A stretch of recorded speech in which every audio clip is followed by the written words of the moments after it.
Hey, yeah. My intro still playing. It might be over for y'all, but it ain't over for me yet. Sorry, guys.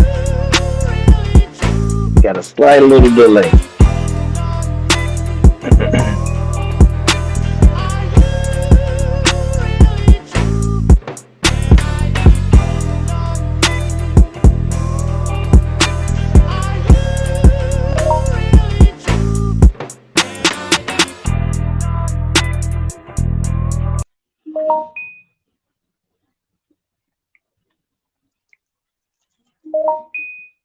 There we go.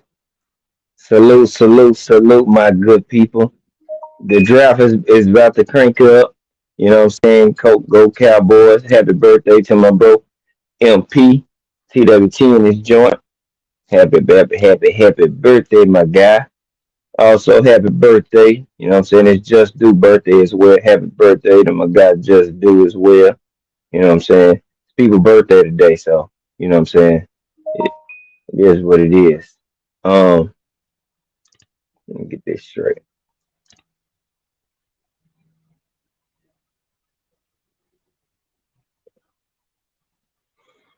Yeah, the draft going on. I might have to turn the volume down, have it streaming over here. Uh, Before I do that, we're gonna get this roll call going real quick. Let me go do this real quick. Pin this so I don't forget. Put this link on up in this joint. Uh,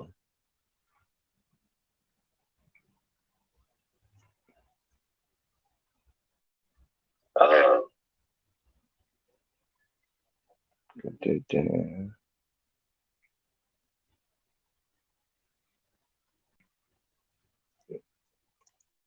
we shut on the like buttons. Y'all make sure y'all smash that like button. We had 10 people in here. We only got 6 likes. Y'all smash that like button, my people.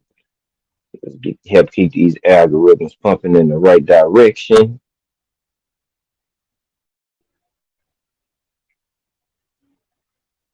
Drop that.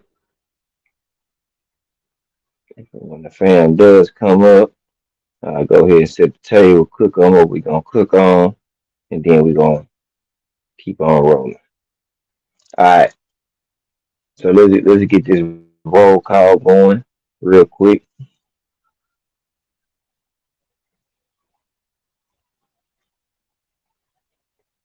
Um,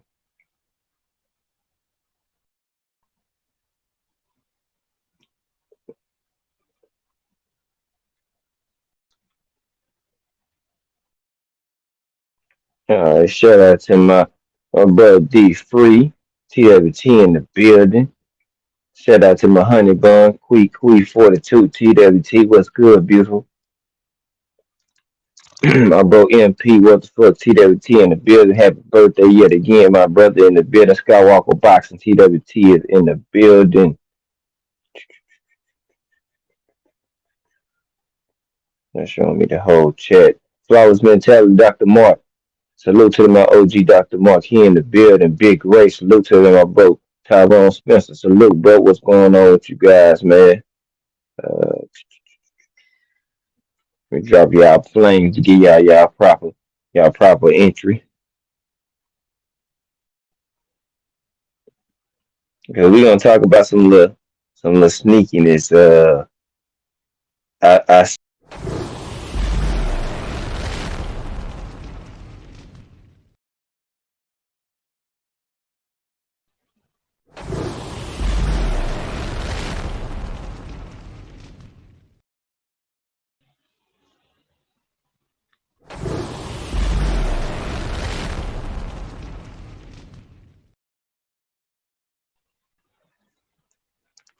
salute my brother Josh Sanders, age 86, TWT in his joint, 88 Sports Talk. Salute to my bro. What's good? Ty Swindle, what's good, bro? Salute, my people. Let me drop a couple more flames for my TWT. There we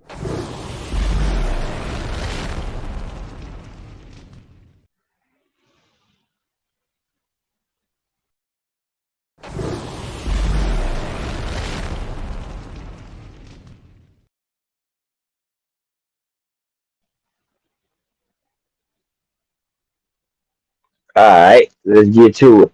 So we're gonna talk about how they made this big old fuss, you know what I'm saying, about the rehydration clause. You know, Ryan Garcia did, they did all his team, they did all this extra capping, all this fugazi energy, but yet again, they signed the contract, right?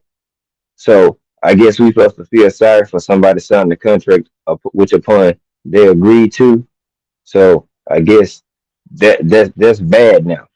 I guess if you go ahead and agree to something, it's bad, and people got to feel sorry when you okay the shit. I guess that's what we're doing now. So we gotta be mad. Patricia Shelton, salute to the queen. What's going on, Patricia? Charles Granger, hoop session. What's good with you, bro? Grind, get that grind in, get that paper, my guy. I ain't mad at you. You see what I'm saying?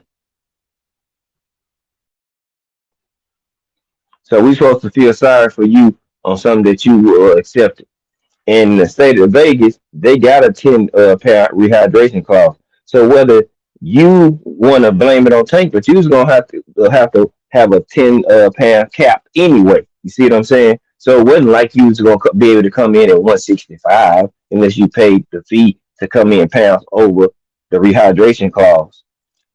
So Mario Barrios comes out and says he had the same exact thing. He just didn't complain or make excuses about it because he agreed and signed to the contract in which we were saying about whom? Ryan Garcia. You can't have buyer's remorse or contract signer's remorse when you sign the contract and agreed to which is in the contract and you okayed it. Your team said, cool, we with it. So shut the hell up with all that extra. Well, the way cut is so hard. You over there,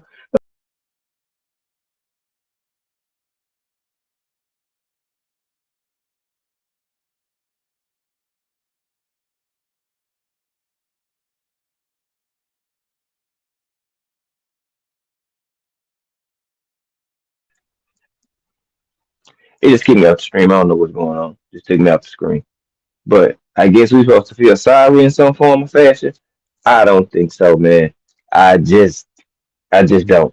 Like I'm not going for it. You miss me with that. That behavior is for the birds.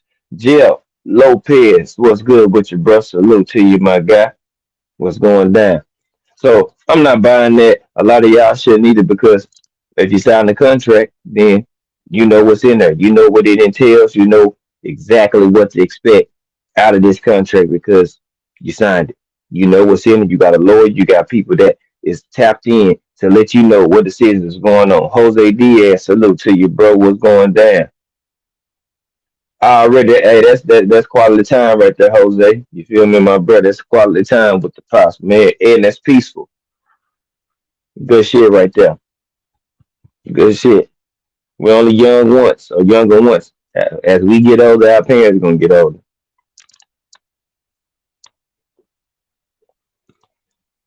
Real spill.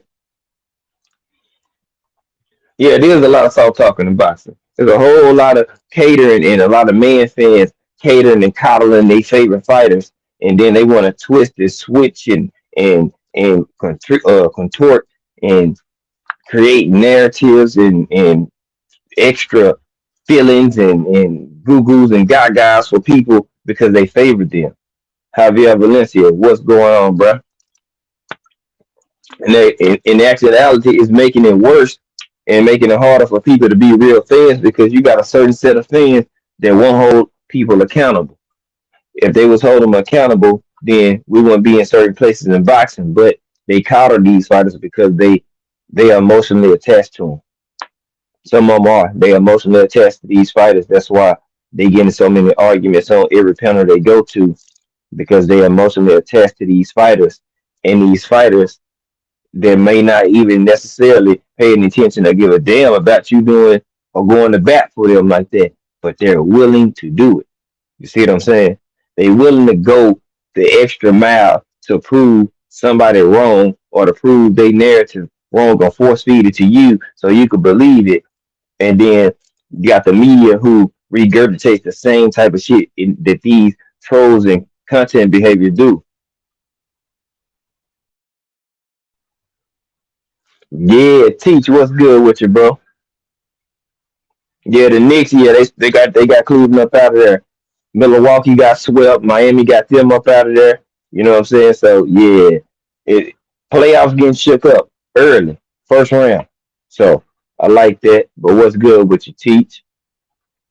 Oh yeah, Tyrone, you already know, bro. Like, gotta be a fan of the sport because fighters come and go, just like LeBron, KD, Kobe, Michael Jordan, Grant Hill, Penny Hardaway. Everybody got an expiration date on their career. You're only gonna be in for a certain allotment time. Some people might be 5 years, some people might be 10, some might be 20. You know what I'm saying? Everybody longevity gonna be different on their career, and their career path and choices are totally different. People outside of their profession activities could, you know what I'm saying, be a part, what they like to do, habits, and some might be bad. It all depends on who it is, you know what I'm saying? But it varies, you know. Everybody is not going to be here forever. In the sport of boxing, fighters have a expiration date. They have a allotted time window. You got to capitalize in that window. You get outside of it, then you see people that look like they should have never came to boxing or why they still boxing. You know what I'm saying? Why are they trainers and people still promoting this fighter to fight when you can tell they physically out of it or punch drunk? You see what I'm saying? Like Penny was always one of my favorite players too. Like from the shoes to the Penny commercials. You know what I'm saying? Like the starter jackets, the Orlando Magic. Like we was Penny fans. Jason Kids. Like man, like bro, they go back. I still got Shaq shoes from Orlando Magic. So, you know what I'm saying? So it's like those were my guys. You know what I'm saying? 817, Mr. Talk Too Much. What's good with you, bro? What's poppin', my guy? You know what I'm saying? So everybody got that expiration date, and depends on what you do in your prime or how you know what I'm saying, move your career is gonna decide how your allotted time window, how long it's gonna be or how short it's gonna be. You know what I'm saying? Like people want to be a pro and then be everything else at the same time. As long as it's productive, you can do something. But people trying to be feel an image of they want to be street, they want to be professional, they want to be goddamn rappers while they doing one damn thing. Like if you making 200 million a year, fuck everything else. I'm just trying to run businesses and do my damn job. I don't need to do too much other than that if I'm making that much money. But people they want to rap, they want to do everything else. I mean, if you can do it, cool. Everybody not a Dame Dollar can be an NBA All Star and still go hoop and make and hoop with the best of them and then go drop some dope ass music. Geo James Khalil, salute fam. Antonio MMA, what's good with you, bro? You know what I'm saying? So when it comes to like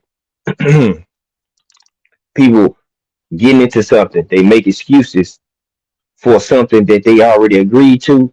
We show no sympathy. You're not gonna get any sympathy from us in the sport of boxing, especially when you agree to all terms or sign a contract and then want us to feel some type of what you signed it, homie. You see what I'm saying? That's what you chose to do. So we gonna hold you to it because you wanted to do it. Just like Mario Barrios wanted to fight Javante Davis. He had that rehydration clause as well. So since he had the same thing, he just didn't make a spectacle about it because that's what he wanted. See, Ryan wanted it. He wanted it for the bag. But you want to cry and expect us to have a hold your hand and shit and keep the training wheels on this joint because you want to cry about weight cutting and you rehydration clauses and you draining me and all this. Well, you came in a pound over. So why you couldn't just go ahead and come in at 135? But even if Tank didn't put it in there, the fights in Vegas, you still had a 10-pound rehydration clause. Look up the Nevada State Boxing Commission rules. There is still a 10-pound rehydration clause. So what the fuck were you complaining about? And the same clause that you was held to, Tank Davis was held to. Schizo Power, what's good with you? Appreciate you pulling on up, man. Shout out to you. I appreciate you. Make sure y'all please smash the like button. Let's get these joints going up. So that's what tripped me out. People act like certain people not held to the same standard. He's done and cute. What's good with you, man? What's popping? You held to the same standard and the same shit that he had to get Ryan Garcia. He had to be on point himself. See what I'm saying? So don't cry, don't make a fuss because your ass didn't like what was going on because you want somebody to feel sympathy for you to get extra fans and viewership and shit like that. So you wanted somebody to have a pity party for you and have this certain sentimental type of crowd to start drawing and bringing attention to you as well. Hey, it might have worked. See what I'm saying? It might have worked. So who am I to say that it didn't work? Because look how many pay per views. So somebody with sentimental fans out here feel some type of way in the fact of when it comes to Ryan Garcia and they bought it. You see what I'm saying? So I am not gonna even sit here and try to even say that didn't even happen because that damn well could have been a play too. He wanted to want to make people feel sorry for him that way. You know what I'm saying? People tap in. It's always a tactic for attention, applaud, or something like that. And shit, he exploited that joy. He already got Tate Davis right here. They know he a draw. If I bring any other type of attention to myself, I'm gonna bring extra eyes to this fight. You know what I'm saying? Like that's what I'm talking about. So he did that. Ryan sold the hell out that fight. But he cried in the midst of it. I mean, his team capped and cried in the midst of them trying to get this fight in which they so-called really wanted it. Ryan wanted it. Ryan was hurt. Bernard Hopkins, uh, hallway teeth having ass talking about, yeah, and he was hurt before. Okay, well, if you know he was hurt, oh, y'all know y'all need that money, so y'all willing to risk him if he was already hurt to the body and get him in this fight. Why? Because they need that money at Golden Boy. This check right here, they needed this. If you talking about a life being on life support, goddamn it, Golden Boy on life support. They needed this bag, and Ryan helped them get that bag. Hmm. They asses over there struggling. You got bailed out by somebody that's $8.3 billion in debt. How can you get saved by somebody that's in debt that damn much? You just tied yourself into even more debt by going with a person that has a large amount of debt. Why you think the zone is screwing people out of their money and taking hundreds and hundreds of dollars out of people's account, charging them over and over? They won't report the pay per view numbers because they want to keep that bag.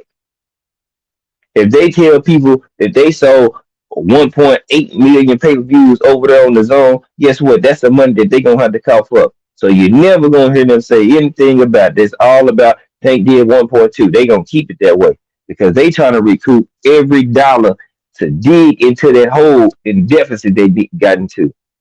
I guarantee you, they got a goal to try to knock out as much of that shit every year they can over the next 5 to 10 years because they need to try to knock that debt down. They need to get into some millions. You know what I'm saying? So they got to run down several billions of dollars to get out of debt, unless they get bought out by some rich billionaire investor that want to invest into them or something. But guess what? Even if he does that, or they run to a person like that, they still a debt because they owe that investor now. You see what I'm saying? So they're not in a win-win situation. You know what I'm saying? Now y'all want to charge more for pay-per-views. My brother D Free ordered this shit and couldn't see the Tank and Ryan fight to the second round. What type of service and customer service appreciation is that when you paying your money for this shit? No, sir. Unacceptable. Terrible service.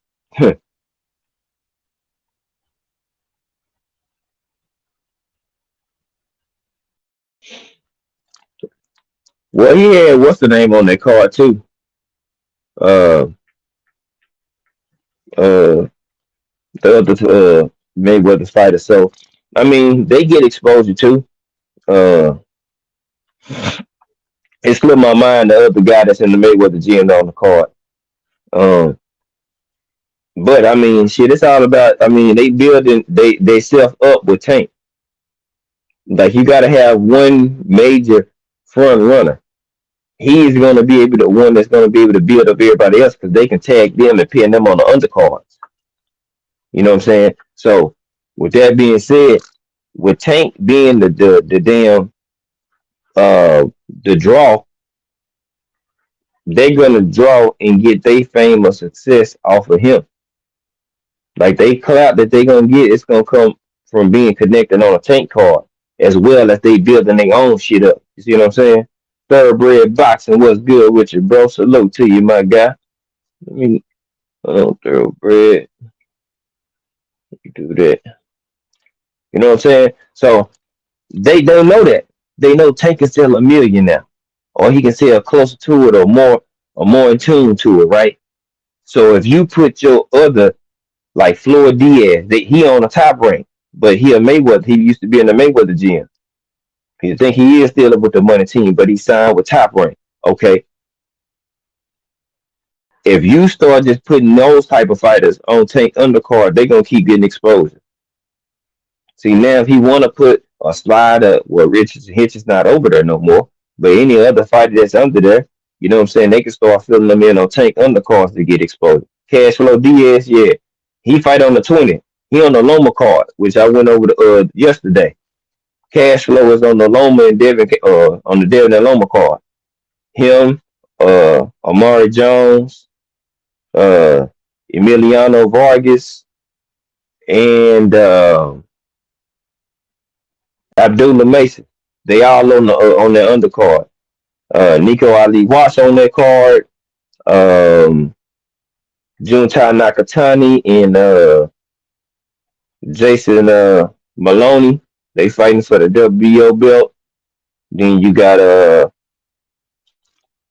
Raymond Muratala versus Jeremiah Nakatila.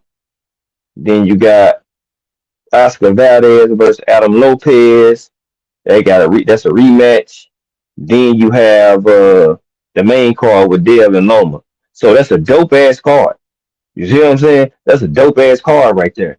And people, that's why I wanted to talk about it because people weren't talking about it. I know Tank is killing the headlines. He killing them. Rightfully so. He deserved his flowers. He did something that they said that nobody other than Floyd or Jake Paul was doing. I think what did Fury and Wilder first one do a million or close to it? Then they do like 1.1 or something like that. And then the next one, or was it 900, 800,000? Some close to a million, that I think they did do a million. But then nobody do it since then. Then you got Jake Paul that did his million. And then you have, I got your 100 bucks. Cassandra, salute to you, Queen. What's going on? Um, so I'm like, now you got Tank who has done it. And they said it's dead. You can't get a million pay per view buys anymore because you got all these streaming services. You got all this extra whatever. But the thing is, what we've been saying as real boxing fans and supporters, if you give us something that we want to see, we will pay for it. Everybody in here, I'm sure, can agree with me on that. If you give us something that we want or we want to see, we will pay for it. We will go to the fights. It's not hard for people to understand and see that if you give us a product that we want and we asking for, we will pay for it. Y'all finally got it. Ding, ding, ding. Well, we didn't really ask for that, but we want to see Ryan get knocked out just like Tio got knocked off, just like Camposos got knocked out. And then you got Lomachenko, another person who's been hyped up, who's about to fight Devin Haney and get knocked off. I don't care what nobody say. He don't have shit for Dev. Fuck what you're talking about. The bigger, better man is gonna beat the good, smaller man. It's not. I'm sorry.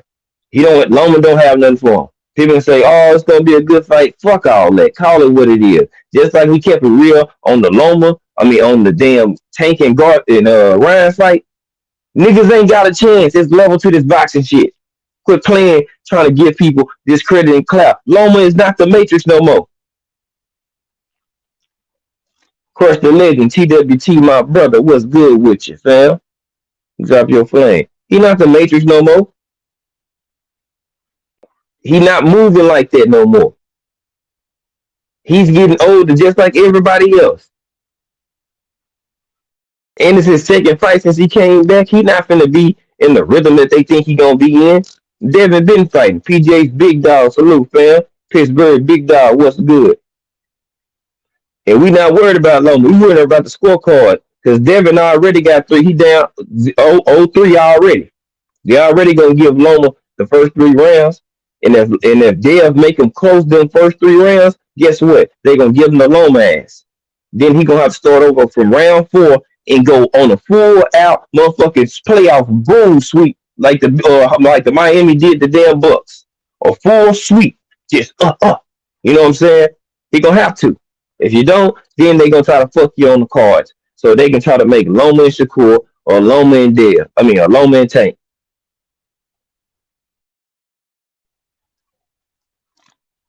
But the good thing is, 7 grams. What's good, fam? More boxing. Salute, bro. What's going down? The good thing about it is, Dev has already been in this position before. See what I'm saying? He been in this position 2 times, and not even on his soil. So the young man is prepped mentally for this type of shit. You see what I'm saying? He is prepped for it. So he know what he going up against. You think he don't? He already has done it twice. He knows when the cards and the chips are stacked against him, and he got to go in and knock the walls down and still get what's done. Devin's skills is like that. Whether you like him knocking folks out, Devin is like that with the boxing. How many people you gonna arguably say that's a better boxer than Devin Haney? You can argue Shakur Stevenson. Here, if you want to say Earl Spence as a boxer, which they don't want to give him credit for, cool. If you want to say Tank is a better boxer, hey, whoever you choose. It's only a few people, cool boy stuff, that's actually boxers at this joint. And they on elite status with it. Loma is not an elite boxer. Dale can fight this man at range and beat the shit out of this dude. He can turn, he can make it. Dale's got footwork like a motherfucker too. Yeah, he does. So what are we talking about? So I'll let them go ahead and talk. I'm gonna call a spade a spade. He need them cards. They doing this shit for Loma because he need them. He need them joints. That man need people giving him some extra or push on these cards because they know his back is up against the wall. They know that. It ain't no surprise. Everybody knows his ass is up against the wall. He ain't got nothing for Dev. He should have fought him years ago when Dev was younger and a little bit less experienced. You let this man get his game up, go across the water, face adversity, come out 2 times clean, unscathed, got his belts, and he got a little bit more mentally tougher to be in hostile environment when people you expecting them to be going and booing you and going against you, but you turn the tide and you got them yelling and chanting Devin in front of 42,000 fans. That's what skills can do for you. Skills. Skills pay the bills. Tank and Ryan. Skills pay the bills. There's levels to it. Ryan might be in here, but Tank was here. See what I'm saying? You put that in the ring together and you let them go at it head to head. Guess what? The person with the better skills is gonna win. That's exactly what we seen. If you see what we was looking at, oh yeah, that's my brother, old Crushing. Or 817 he might be too. Yeah, he might be talking to 817. But me and Chris always collab. So look, there's levels to this shit. Don't get it twisted. Loma finna get his ass whooped. I'm telling you, when you've been wanting to fight somebody for a long time and you finally get a chance to get your hands on them, yes, yeah, man, yeah. Y'all, you don't be surprised. Don't be surprised if they'll try to hurt that man so bad to the body or with certain shit that he try to hurt him. Dale has had a knockout of the year. He put the sink and everything into it, but hey, rung that young man Bill. Hmm. So, you know what I'm saying? He might not be out here just cracking dudes' cranium like and putting them to bed like that. Okay, it don't matter. But when we talk about whooping your ass for 12 rounds, that's what he does. That's what he gonna do. And he does it well. And he ain't even 25 yet. He ain't even touched his prime. You just think about that. I think that some people might be missing that. He ain't even 25 yet. He just turned 24. He'll be 25 this November or some shit.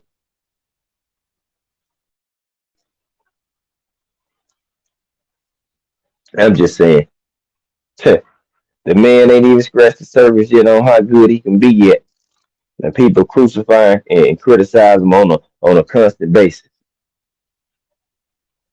But we gonna see exactly we gonna see exactly what we need to see. After May 20th, guess who was free? Shakur Stevenson. Tank Davis is already free. Shakur is already free. And after that, May 20th, Devin Haney will be free. So, since all three fighters will be free, Frank Martin's still free. You could throw him in. That's four fighters. But what they sleeping on and what I've been telling people for the longest, if they don't watch their ass, Frank and Muratala are coming. They like Prime. We coming, dog. If they don't be careful, bro, man, I'm telling y'all. I'm not saying that they gonna beat these guys, but what I'm saying is they gonna have a hard ass fight, fucking with a Frank Martin and a Raymond Muratala. If Muratala go in here and watch damn Jeremiah Nakatila, that's gonna be some shit. Oh, they all gonna move in different directions. That's the thing. Because when the suits don't want the fight yet. If the suits don't want this fight yet, or they don't feel like it's big enough, mm-mm. Keyshawn is good. He right there too. You know what I'm saying? I think he still got some work to do. He still can improve on a few things, but he can fight. I can't take that away from the dude. I don't have to like his energy all the time or what he says, but I do recognize that the young man, he can fight. Do I feel like he'll be Frank Martin or anything like that? No, I don't. But that don't stop the fact that the man can fight. You see what I'm saying? I can't take that from him. He can fight. But at the same time, I feel like, you know what I'm saying, Frank is better. I feel like Mary Tyler is better. That's just my personal opinion. You see what I'm saying? That don't mean Keyshawn's still not good or talented and can't fight. I just I just feel like they better in my opinion. Hmm. That's just me. Hmm. Omar Gonzalez, salute to you, man. Appreciate you pulling up, man. Total interest. Might be your first time, but smash the like button from me, you know. So that's how we'll do. All right. Mm-hmm. Appreciate you pulling on up. Let's see. Hold on one second.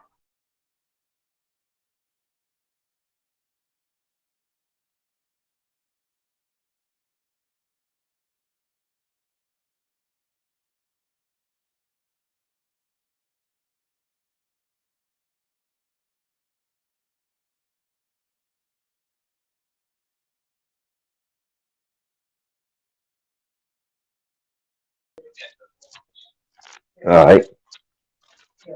I'm back with y'all. Yeah. Let me even comment. Yeah, I say this. I do think that Keyshawn got a chance with these guys, but we got to see it. What they gonna do? Like, who he gonna fight next? Like, I would love to see a Mira Tyler or Frank Martin in the ring after he handled business with Nakatila. Or get a Jeremiah Nakatila. Say Nakatila beats Frank. Muratala. Let him get a step up fight. He talked the talk. Let that man get on in there and get some. You see what I'm saying? Like let him get in there and get some good work. He calling for it, he asking for it, right? So let him get some of that good work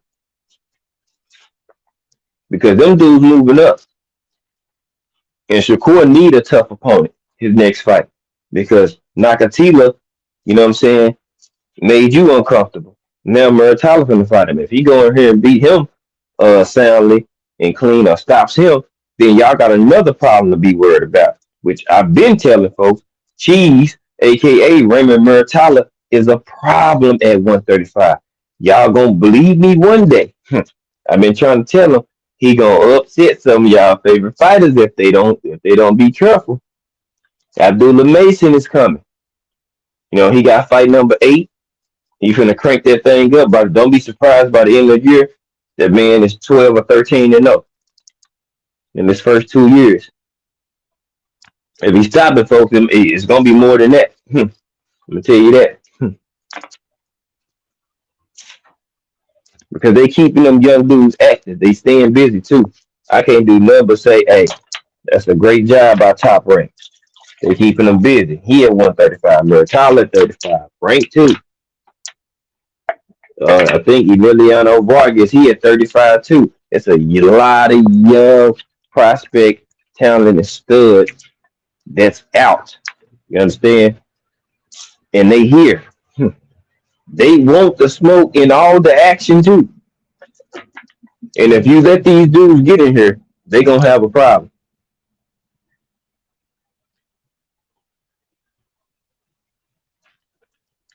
Yeah, I think he still needs some development, if you ask me. But what I say is he does have a talent, but he still needs some. He still needs to sharpen up something. You see what I'm saying? Like I give him the credit because he can fight, but he does need to sharpen up. You know what I'm saying? A few things, but I have seen some improvements in the game. I mean, so I can't say that. See improvements or him trying to tighten up or certain stuff. I know he take chances at times, but in the same breath, like some of the chance that's taken, kind of they look like Bud in the ring too. You know what I'm saying? The more I see him, Bud down,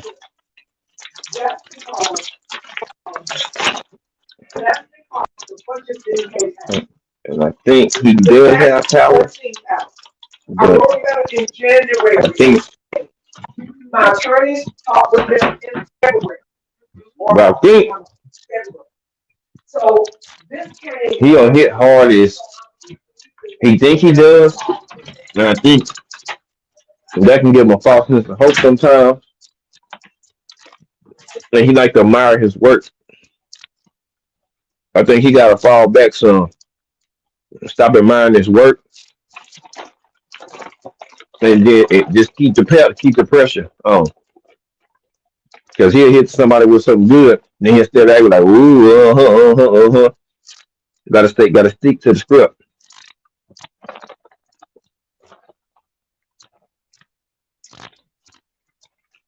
Yeah, exactly. 817. We don't know,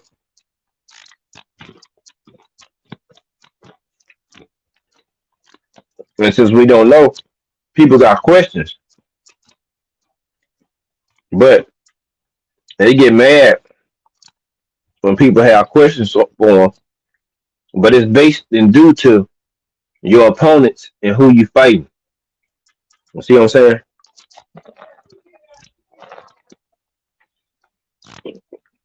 That's where our questions come from.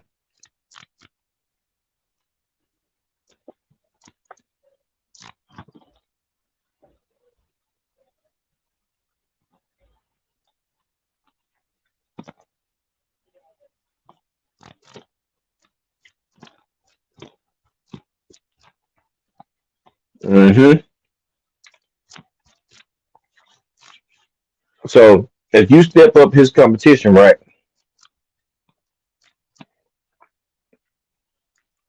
How does he measure out? How does he play out? How will he fare against a Raymond Maritala or a Frank Martin? We can talk and say he'll fuck him up and do all that other stuff.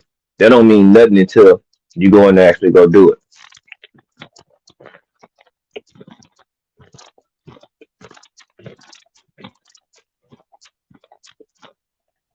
Could be.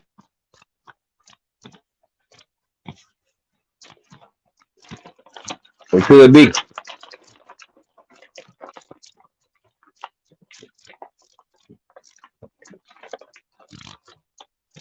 It could be. No doubt. I'm just saying. 817. Could be a Joey Spencer. Could be an Edward Belanga. We don't know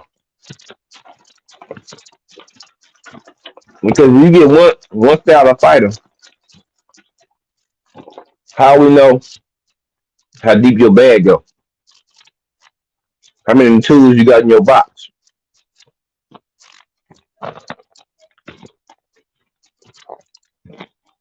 You know what I'm saying?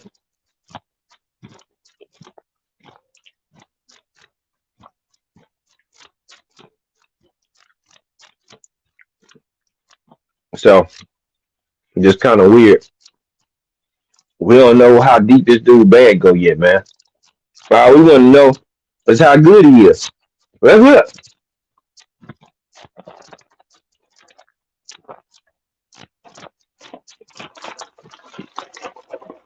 That's it.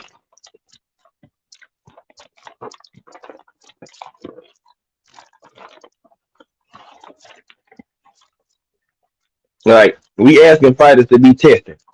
Can we see how good you really are? Right? Okay. Well,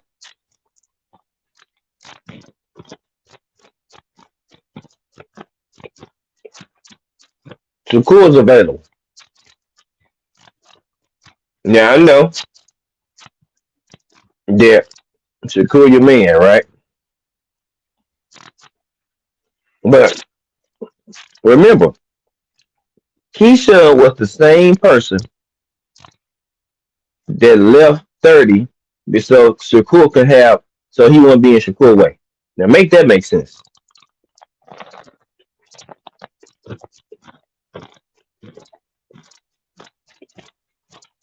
Y'all remember that? Keyshawn left 30 when Shakur moved up from 26. Let's not forget, because I'm like this. You left when you could have been the champ yourself. You could have put yourself in position for those belts. But you left and allowed Shakur to get in position for those belts. And you come up to 35 and you ain't even in the competition for a belt. Nowhere near.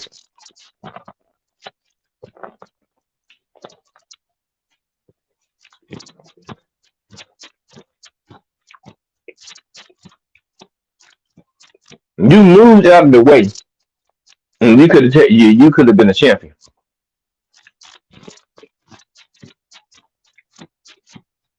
I'm trying to figure out who gonna give up a chance for themselves and let your boy do it, and he actually does it. Hmm? Gotta get this straight. Shakur is not your average Joe. He one of the best. Hmm. You let him take the shot, he gonna run with it. What? Come on now. You give Shakur a chance to go get the belt because you get out the way, bruh. Shakur is not the person you hand that off to. He too damn good.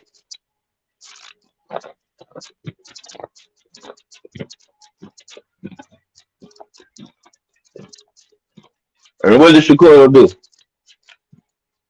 He went and got two of them belts. Unifying the division, right?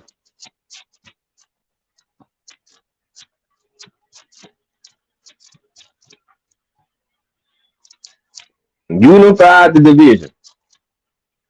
One undisputed, but we knew they weren't gonna let him get it.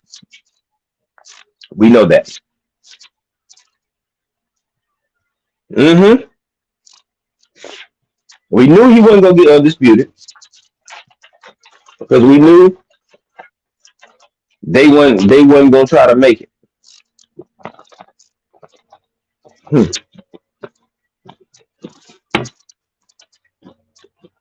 And think about this. Even if he would have stayed at the division, you could have had an open chance to fight for some open belts at 130.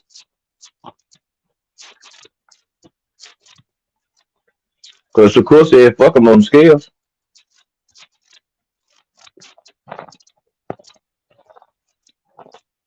You know you're not gonna get deal right now. So why you talking all this big shit?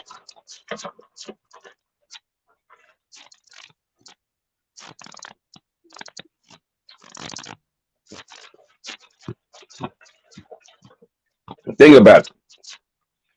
Your boy is where? 135. Tank is at 135. Shakur is there. Frank Martin is there. Muratalo was already there. He is ahead of you too for his ranking. No evidence 340. What's good, bro? When are you gonna have a chance at the belt? I'm just saying. Let's keep it. Let's be real. And be logical. Keyshawn, when you gonna have a chance at the title at 35? Because the way you talk, the way they building you up, they feel like you ready now. You could have been right there where old Shocky Foster there right now. You see what I'm saying? Keisha could have been at 30. Hmm. And you could have been fighting in a position where Ray Vargas and Oshaki Foster was. You see what I'm saying? Because the belts are open now. You know what I'm saying? They say they want best one to be champion. You want the real ones. At 35, it shit, you got work to do. Now he did say some real shit on one of the interviews, and he basically said that, you know, I want those fights, but I ain't built my way up to Tank Davis yet. So he actually was keeping it real. He said he got work to do. And I can respect the fact that he did honestly be real about the situation that he got work to do before he can get to that point. That's being honest. I can rock with that. Mm-hmm.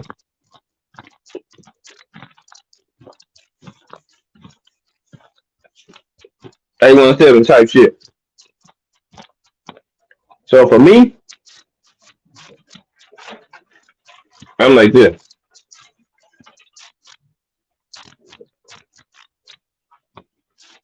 Hmm. Who you gonna fight until you get those shots? That's what we want to know. Until you can get them shots that you want,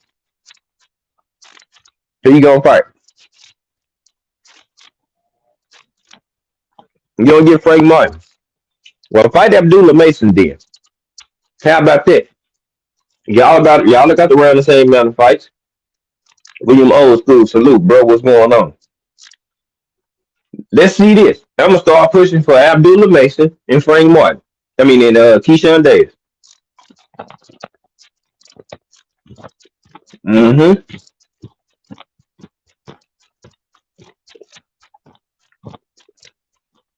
See what I'm saying? Because you can't complain about the number of fights. He's just as talented or not or more talented. And y'all both at 35. Y'all run the same amount of number of fights, all that. So let's see Abdullah Mason and Keyshawn Davis. Nobody can cry about the fights or the age factor. He younger than Keyshawn. Mm-hmm. Mm-hmm.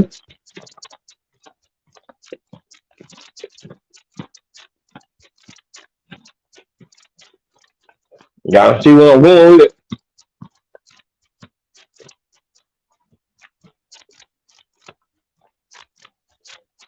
Okay. Let's see that.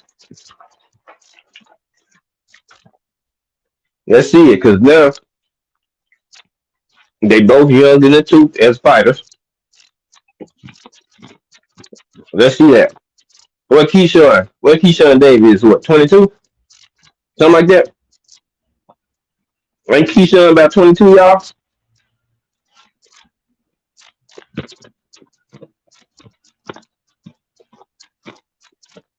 Yeah. Keyshawn Davis was about 22 years old, or was he 24? One of the two. That dude what, 19? Already 8 fights in? What's the difference?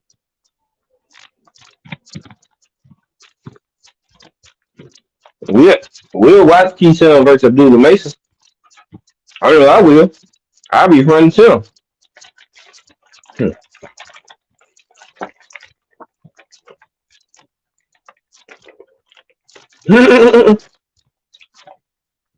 No, but then I ain't no evidence. Nobody can say nothing about the number of fights.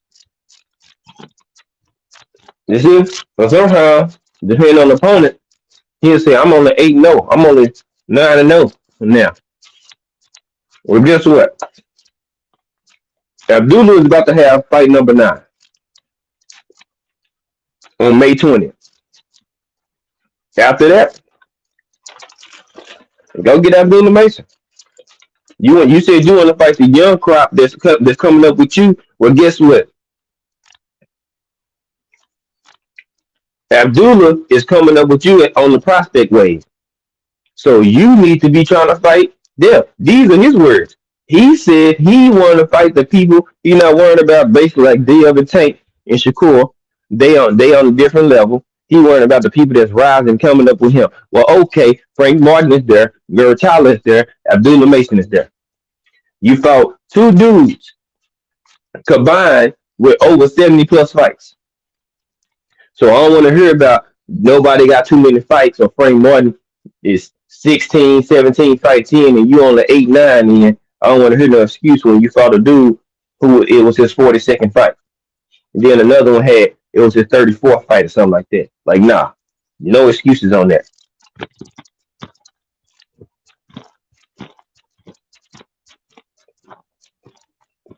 Brian Corbin, my brother, TWT in the building. Salute to you, bro.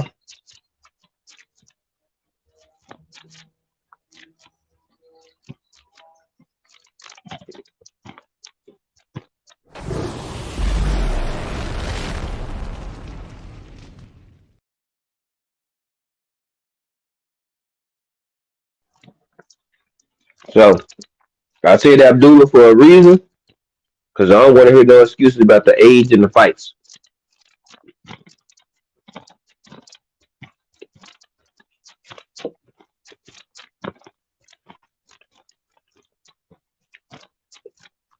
Well, that's what I like to do. Because he brought that up in one interview before. Yeah, it was talking greasy. Well, I'm on the 80 now. I'm on the 80 now. Okay, cool. We'll go fight Abdullah Mason. We dare you. Go fight Abdullah Mason. I dare you. A triple, double, dog dare you to go.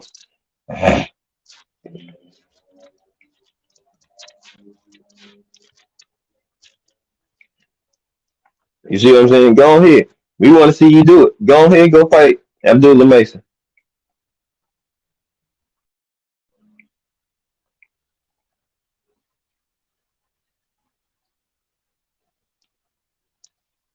That's what we want to see. Because I was like, okay, I know certain people they want to do certain stuff so they can try to get the excuse right. All right. So what I'm gonna say is, all right, let's call your bluff. Go out there, Abdullah Mason, or some of them other young 35 prospects, since you gonna fight people that's in your range, right?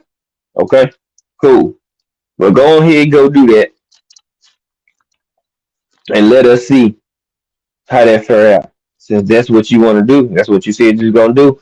Cool, no problem, no problem, no problem. There's Gillian. What's good with you, bro? I bet I missed you about a few minutes ago before I got to going. Uh, mm-mm. No, I want this like this, so we won't hear no excuses. Remember, they want no excuses. Hmm. Remember, we don't want no excuses from him because that's what. Remember, he already did it before. Uh. I'm I'm only 8-0.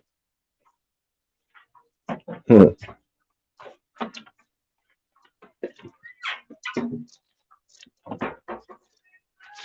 So that's where I'm at. Hmm. I mean it. That's why I'm. That's why I feel. We meet people on their demands and stuff they bring up, and you hit folks with, okay, hmm, you said something about the fights. Okay, we got another young stud. We got another young stud that's right there with you around the same number of fights who ain't ducking no smoke either. How about that? We got young Abdullah right here who ain't ducking no smoke. He about to go take care of his business and then he available. Raymond Ford is right there as well. Hmm. He won't smoke. Hmm. So guess what? What you gonna do? I think Ray Ford might be at 26 though, or 30. I don't think he at 35. He might be at 35.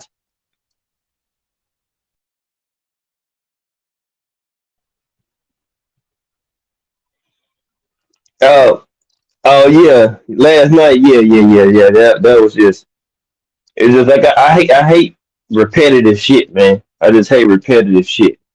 I'm just gonna keep it a book with y'all. I don't like repetitive things. If you gonna prove a point and show me where I'm wrong, then do that. Don't try to use my same exact words to make your point and say I'm wrong when you saying the same thing I just said, and then you agree to disagree with it. So it's like shit was just crazy. Yeah, folks be wild, man. I don't know what folks be at with it, but you got the right one fooling with five. I'm cool, calm, and collected, but you can get every bit of work that you want and you looking for. You see what I'm saying? You can get everything. Yeah, he at 126. Yeah, good looking big Ray. I thought he was at 26. You can get every bit of smoke, and that was light. You talking about you mad? You mad? Oh, I'm not mad at all. I'm just gonna meet you with the energy that I seen you give other people. Yeah, you can't get that out. Like you can't get under my skin. I got under yours though, cause you was mad. You had to cut your camera on. Homie got so mad he had to cut his camera on. Dub paid last night. Yeah, you want to see me? Look at me! Look at me! What? I cut my camera on too. It's been on. What? You know what I'm saying? Like folks act like yeah, you get on this tough guy role. I didn't say I pull up on you. You didn't. So I'm just gonna make this up. You asked me where I was at. You only know me like that. If I meet you in person, I meet you in person. I see you. Then I you nigga, I do something bad to you, nigga. You said that, not me, bro. I'm telling y'all, folks be saying stuff and forget what they say. You ain't gonna try to tell me. I ain't say I was gonna pull up on you, bro. So I'm just gonna say just randomly off the top of my head out of the clear blue sky. that you said where I'm located at, and yeah, you want these little boys and all this other stuff. Man, get up out of here, bro. Yeah, I call him a little boy because you know what I'm saying. Like you telling me you gonna pull up on me, man. I'll meet you in person now. We'll beat your ass. That's what he told her. Right or wrong, BC? Dude talking about, yeah, I see you person, man, out, man. You ain't gonna have it in, I'll beat your ass. But you gonna try to tell me you didn't say, well, that you was gonna do something to me if you see me in person. I'm like, what? I'm like, nigga, yeah. We telling dude, like, look, we saying he still work with Mayweather Promotions. Not he signed. He went on a whole rant, repeating what I'm saying, talking about we saying that the man, the tank is signed. We like, dude, again, you said he signed. We didn't. We're saying he's still working with them. Not he's still signed. There wasn't no Mayweather promotion, banner, or watermark on none of the promotion, no nothing. And I'm like, bruh, we not saying that he is signed yet again. We know this supposed to be his last, or it was his last fight that they would contractually agreed, and you know what I'm saying, had did before this, you know what I'm saying, before he's gonna depart and go and do whatever he want with GTD. So of course they're gonna be a part of promoting it. Now, I'm not a scientist, but if I wasn't working with nobody, would I have them speaking and on the podium and at the presses and at the post presses representing me? Hello? I mean, just make that make sense. Who is going to talk and speak for you if you're not working with them in some form of capacity? I'm just saying.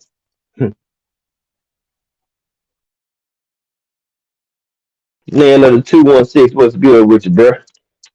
You see what I'm saying? So it just tripped me out. Like, folks be trying to prove a point to tell you that you wrong and contradicting themselves all at the same time. I'm like, bruh, you just said yet again. I'm like, bruh, yet again. Here we go. I said, who said he was fine? You jumping and hopscotching over the fact that you said we said he signed. We didn't say he was signed. You see how the misunderstanding and miscommunication happens? Because words are important, and it's important for people to actually listen. If you listen, you will hear that we said he is still working with him, not signed. I'm like, Lord, my Jesus. So we said it over and over. It just going right over Buddy head. Just pew, pew. I'm like, oh my God. I don't never lose my cool, but you not finna say, yeah, try to talk to me like I'm a dumb nigga because G5 don't know what he's talking about. Let me cook him real fast. First of all, I didn't jump off calling you out your name.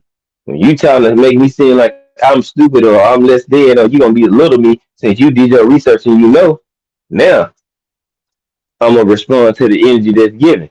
So yeah, I said nigga acting like a goofy. Hmm, hmm. And he took it personal. So from there, his energy was turned. Are you calling me out my name? I didn't curse at you, homeboy. I said you acting like a goofy with the shit that you saying because you saying some goofy shit. I mean, like, what you want me to do? Lie to you? I'm telling you the truth. You saying like a goofy because you saying some goofy shit that's coming out your mouth right now. Hmm. I'm talking about, yeah, when a person is so wrong and they trying to prove you that they so right, I'm like, you arguing for no reason because you're wrong. Hmm. Folks make up what and take what they want to hear. I'm like, how you gonna take something that you want to hear that we didn't say?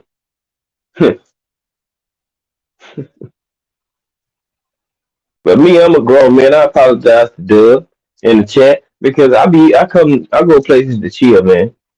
I go places to give good commentary, give my take, and keep on moving.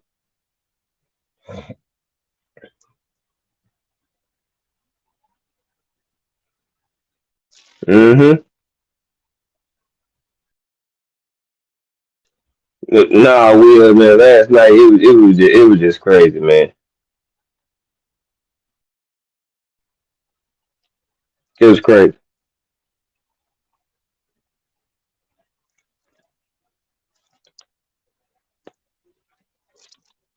But that's how it went.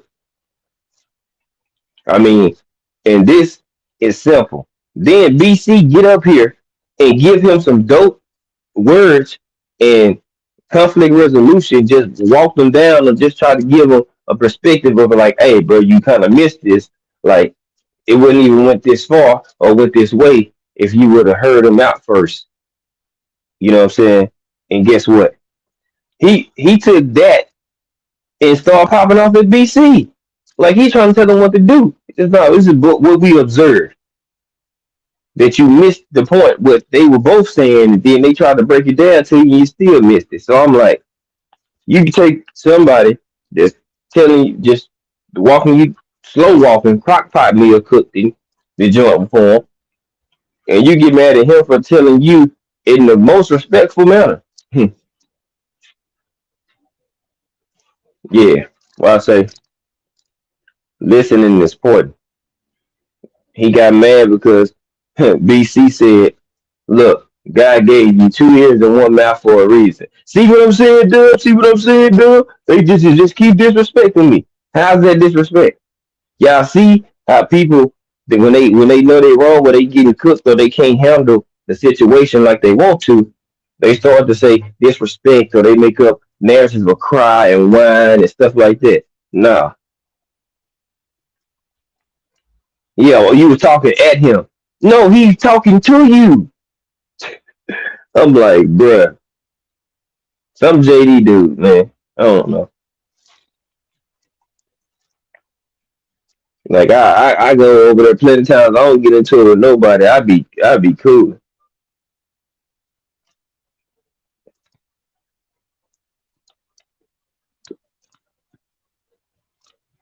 He got mad because I told him to dismiss himself. We was already up here cooking with no problem. All right, we good. You can dismiss yourself now. You can go.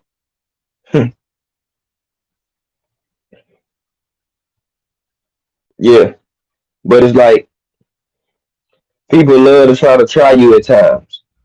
And one thing I'm not doing is I'm not gonna let you sit here and try me like you're sweet. Like I won't get with you. You see what I'm saying? Because you can get whatever you're looking for. You know what I'm saying? And it's like I wouldn't even come in and do crazy. I'm just like, just think about it. You still connected to somebody and working with them in some form of fashion if they still right here around you. His next fight, guess what? Leonard them still gonna be around. Then what you gonna say? Floyd Mayweather and Leonard Ellerby are gonna be around. The man got TMT tatted on his skin. Oh, but what that mean? He is a lifer. I'm sorry. Whether he signed to him or not, they still gonna help with his career. They just gonna help guide him through it, and he gonna make his decision. They gonna help guide him through it. They just took a more backseat role at this point, and guess what? Tank a star. Shit, Leonard Ellerby said Tank a star. Did he lie to him? Tank is a star. So Leonard Ellerby can say and throw in everybody's face, "I told y'all Tank Davis is a star." He can throw it in out in folks' face if he wanted to, because he said, "Tank is a star." Shit, he is, and that he is. Now what? But they gonna be around. They don't need TMT on the promotion. If he got them managing him and he got Al Heyman as his advisor, guess what? They still in cahoots together because PBC and TMT work hand in hand anyway. So how far did he really go? There's no hate or no slight on him. Shit, he making the moves and doing what he need to do.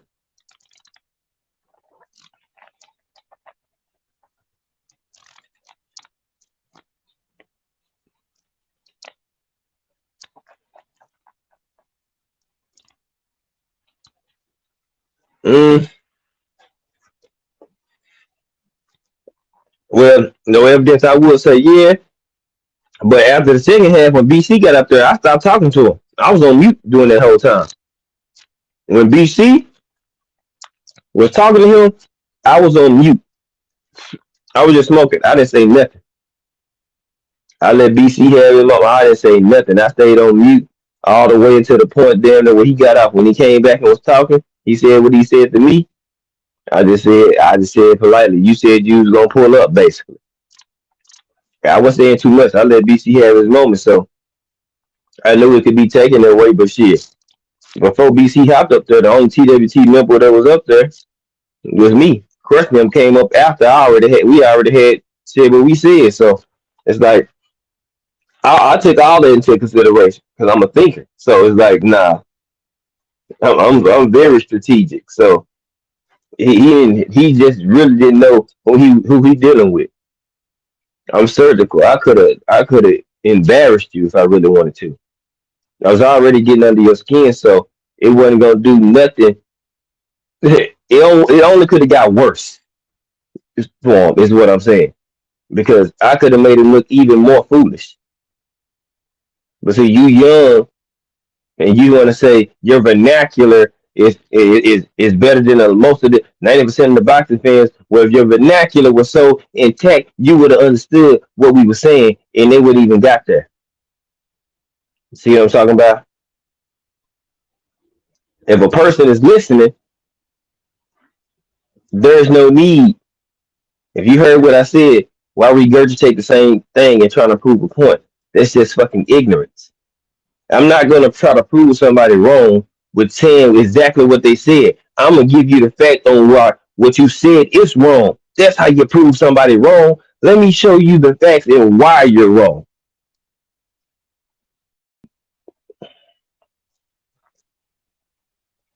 They weren't working with TW. You weren't working with TMT because they had such and such on the card either. Well, if Tank Davis wasn't the main event on the card, they TMT wouldn't be involved with the card. Ding ding ding. Tank is the draw. A TMT fighter was that's in the stable was on there because Tank was on the card. He would have been on another one. Ty, you feel me? I'm like, bro, you're not making sense. Leonard and them are everywhere. They're gonna stay everywhere. Like them, his people. They can like it, love it, hate it, or not. That man is gonna keep working with Mayweather Promotion. They don't have to have a watermark. They don't have to have nothing on the promotion. You think Steve Espinoza? That's what I told him. You think Steven Espinoza got the contract done for Ryan? No, Leonard did. Leonard got that shit done and presented that shit to Steve and them. We ready to go. I got the contract signed. Here you go. And who cut the check? Showtime. That's why I was like, people so smart. So smart. He not signed. Exactly. Leonard said because he had to deal with asking them, avoiding and ducking and doing other shit. During the process. So yeah, he said that. So I'm like, bruh, man, folks, boy, I tell y'all, some of y'all, it's horrible, man. It's sad. It's real sad. I just shook my head. I don't even have a problem with dude. But I live in Dallas, Texas. That's all I need to say. I don't threaten nobody life. I don't say I'm a this or ask where nobody at unless I got intentions of pulling up on that person. For sure. I don't even play with them. If I see you in real life, I'll whoop your ass and you ain't gonna have the same energy. You talking that greasy shit. Not me. Now I meet you with that same shit because I'm really cut like that and like that. You talking about, man, you ain't like that in real life. I'm like, I kept telling you, you don't even know who you talking to. I know you better should have that you talk with me like that. What you gonna do about it? You feel me? Man? Like people doing all this gangster, this tough talk. What you gonna do about it? I ain't threatening you, homeboy. Like it's sad. It's that sad. But let's get on to the next nature of business. Yeah, I seen that dude yesterday, man. That school of skills dude. I already know about. Yeah, I've been saying them for years too. Old school. Um, so we got Ryan, we got Rolly, we got To. So check this out. They can't make 126 or 130. 135 is too hot for them because you got Tank, Dale Shakur, Frank Martin, Nura Tyler, Keyshawn, Abdullah Mason. They can't really run and take over that division. They can't establish and put their pieces in play like they had with T.O. and Loma and the Cambosos, and where they kind of can control the narrative of who the champions are, right? So, 140. I mean, we know you got Matias over there, but in they eyes, he's not a big draw. He's a talent, but he's not a draw. T.O. and Ryan and Rolly got more personality than him and more willing to open and say shit whenever or however than him and Regis. Regis outspoken, but he stick to himself. He don't really do no antics outside of boxing. Rolly, Ryan, and Tio, oh, you're gonna have all type of antics and attention that's gonna keep bringing something to them. They outspoken. They gonna say whatever they choose to, which draw attention to them, which they know that they making them champ. You got an outspoken, attention seeking and getting and clout chasing champ. That's what they want. How they had it at 35, they want that again. 140 is a lot easier to go in and try to infiltrate because you got Rolly fighting for a super WBA belt. A super. Now, this is after fighting Tank and getting knocked out. Okay? Your clout and your prestige grew that much by having Tank Davis on your resume that you went up and skipped everybody and got slotted in. I'm disappointed because Gary Antoine could have been still fighting for this belt or been the champion already by now. You see what I'm saying? Because you said the dude was beneath you. Well, go show the world that he's that so many levels are beneath you and become a champ. You know what I'm saying? That's what I'm looking at. So moved yourself out the sweepstakes, and they were happy about that. I guarantee you, they were thrilled that Gary Antoine pulled out because see now you one less person they got to worry about. You moved yourself out the way. Now you got to work like hell to get your shot again. If you want to be technical about it, you got to work like crazy to get back in position for a championship belt when you could have been the champ right now and then went after whomever. Now Rolly gets up here. Now he fights for this. He fighting a 40-year-old replacement because Alberto Puello, top dirty, pissed Tabasco, and Louisiana hot sauce. That's what he was pissing because he had hot piss. And now Rolly about to get a chance to get a belt in a mediocre fight with a mediocre opponent. Now he gonna be the super champ. If y'all thought he was talking shit before, that man is about to run his mouth like never before. Because then what you gonna say? He got a champion now. He ain't got a major belt. He got a piece for undisputed. Put it like that. Rolly will have a piece of the undisputed pie. Now think about that and make that make sense. Rolly Romero has a piece of the championship pie to become undisputed. Out fighting Tank. Now Ryan is about to grow because guess what? He has a 1.4 pay-per-view uh, statistic on his damn resume now. Who in 140 has bigger pay-per-view numbers than Ryan Garcia? Not a soul.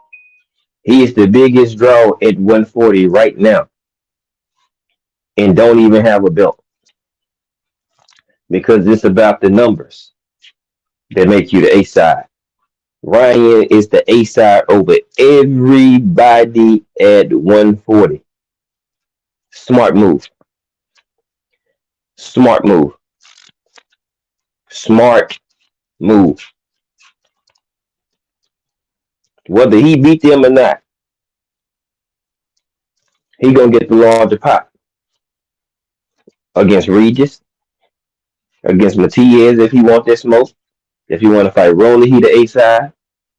If he want to fight Josh Taylor, he the A side. Because when they bust it open and they pull out that gate and that pay per view number, nobody can touch it. Nobody. If he don't get the A side, all them fights gonna be 50-50. The champion not even gonna get his lion's share of the pot. Nobody can compete with his numbers.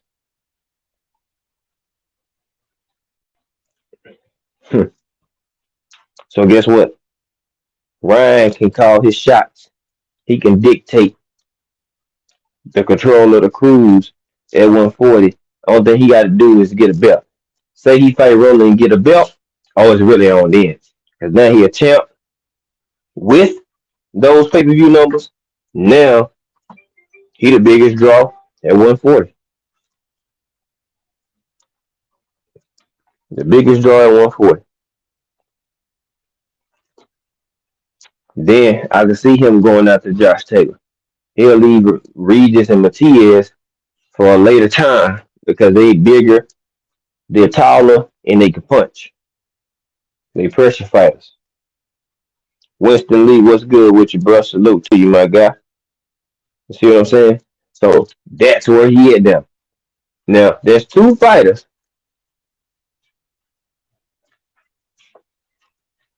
You know what I'm saying? Then you got Pitbull who grew his name and his stock off of fighting damn Tank. Got the Gamboa fight, but he not that good. Rolly better than Pitbull in my opinion. Rolly might be awkward, but Pitbull just come forward, just wild.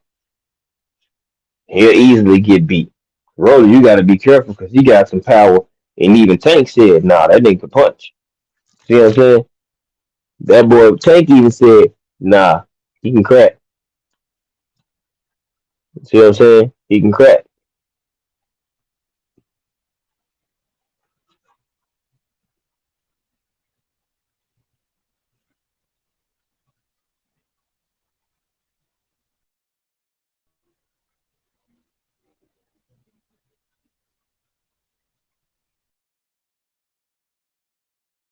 hmm So now you can get rolling. You know what I'm saying? But they want Pitbull and damn Tank again. See, Pitbull want to grow even more. He know if he get another Tank fight, he gonna grow even more because he gonna have more pay per view numbers on him. You see what I'm saying? It's all about them having that damn stat on their damn accolade or on their stats. If you can prove that you have sold or you was a part of a damn pay per view, guess what? And it was highly successful. Those are your numbers as well as Tank Davis numbers too. Tank did 1 point, yeah, okay, but guess what? Ryan got those same numbers too because he was the other part of it. Just like Keith Thurman got what the 400,000 pay per view buys or whatever with Manny Pacquiao. He got that on his resume too. That's why when people talk about Keith Thurman, they just can't throw him away because most people don't even have 400,000 pay per view buys. Period. He got that on one fight. So most people Keith Thurman will fight other than outside of Earl Spence. He damn near gonna be the A side, even against Bud. Pretty much damn near gonna be the A side because he got better numbers. See what I'm saying? See, people don't be thinking like this is a business. Boxing is a business. It's a violent and brutal sport, but it's a business. And when you have a organization that is a business, the money is going to run it. Them suits, they done lost money, plenty of money on events getting canceled, COVID, all these different things. Guess what? Guess what?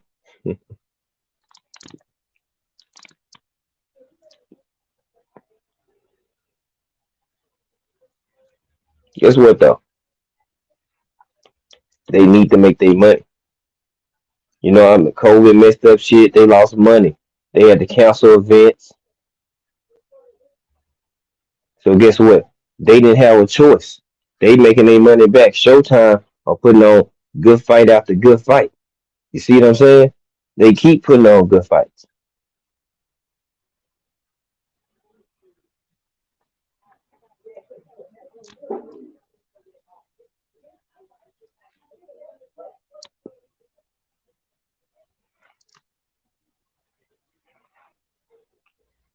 You know what I'm saying?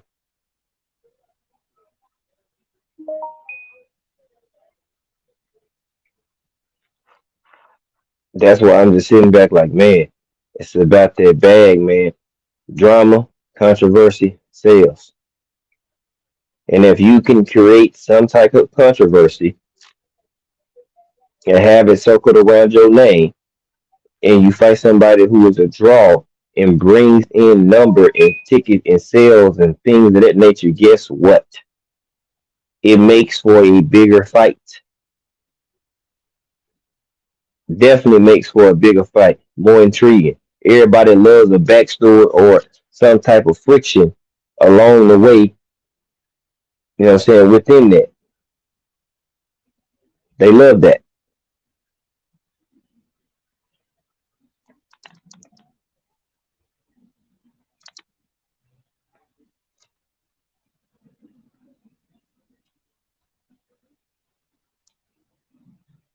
They love it.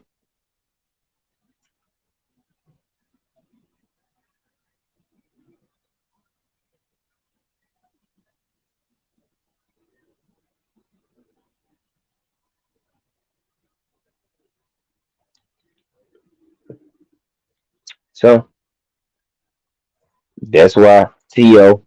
creating all this extra hoopla around themselves. Because they want to really try to get a division where they can control the championship and the belts again. Because in certain instances, if you can make a person a star and grow their fame bigger, and they be people want to see them without the belt, then they don't really so much care about the belt, but they want it for leverage. But they want to move how they want to move in a sense where they disregard the belt. So it's kind of like it's like tug of war. Certain people they become champion, they have to fight who people want to see them fight or who they think the best. Other people can get the belt and they can essentially do whatever the hell they want with the belt, and nobody's gonna say nothing about it. They're not gonna make a hell lot of fuss about it, like Canelo and other folks. You know what I'm saying? They can do whatever they want. The rules don't apply to them. Even Ronnie Shields said that in the KC interview. The rules that Morel and Benavidez and Charlo and the folks gotta go by, they don't apply to Canelo. See what I'm saying? Like they letting you know those rules don't apply to them at all. Nope.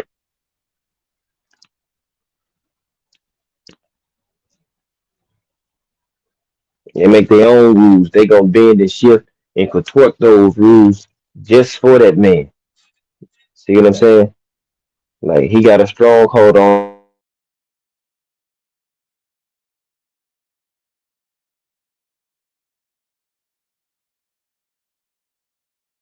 shift and contort those rules just for that man. See what I'm saying? Like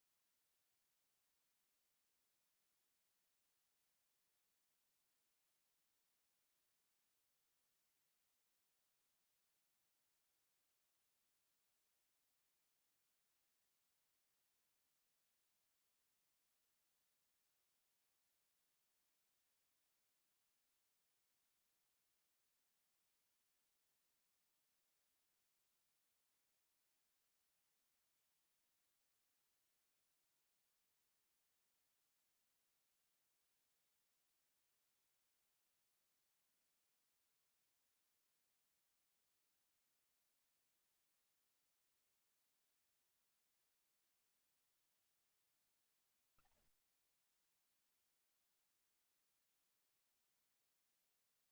There we go, kick me out. Yeah, us as creators, we not lying about it. You see what I'm saying? And the fans, we not lying. Shit, we call it how we see it. That man move around and twerk and move and twist and you know what I'm saying? And ain't nothing gonna be said. But the same things don't apply to certain people or certain individuals. We see the play.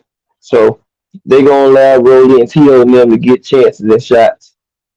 They gonna skip hopscotch double dutch over people and they hoping that T.O. win this belt. Then Rolly and T.O. will be champions at 140. Think about this. If Rolly and T.O. both win, they both would have major belts at 140. Do you think for 1 second that they're gonna be fighting the best competition? T.O. said he leaving top rank. Well, if you win a belt, you not going nowhere. That's what he don't understand. You win that belt, son, you ain't going nowhere from top rank. Bob Bear gonna do everything he can.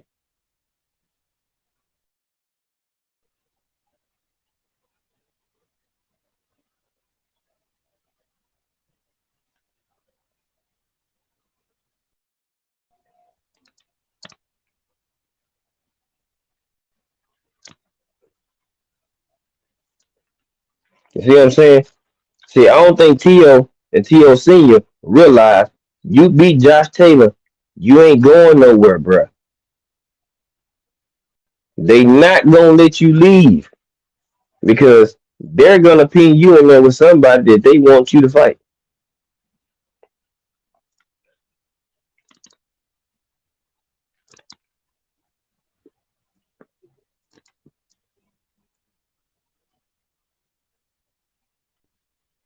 Yep. You beat Josh Taylor and Rolly win. You don't be surprised if you see Rolly fighting T.O. T.O. beat Rolly. He is a unified champ at 140.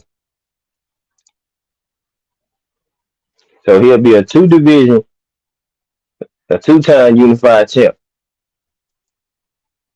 If he beat Josh Taylor and Rolly win and he fight Rolly. That's two belts that quick.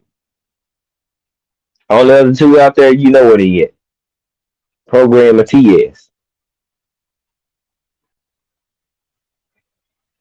And T.O. rather them fight each other and then he fight whoever win.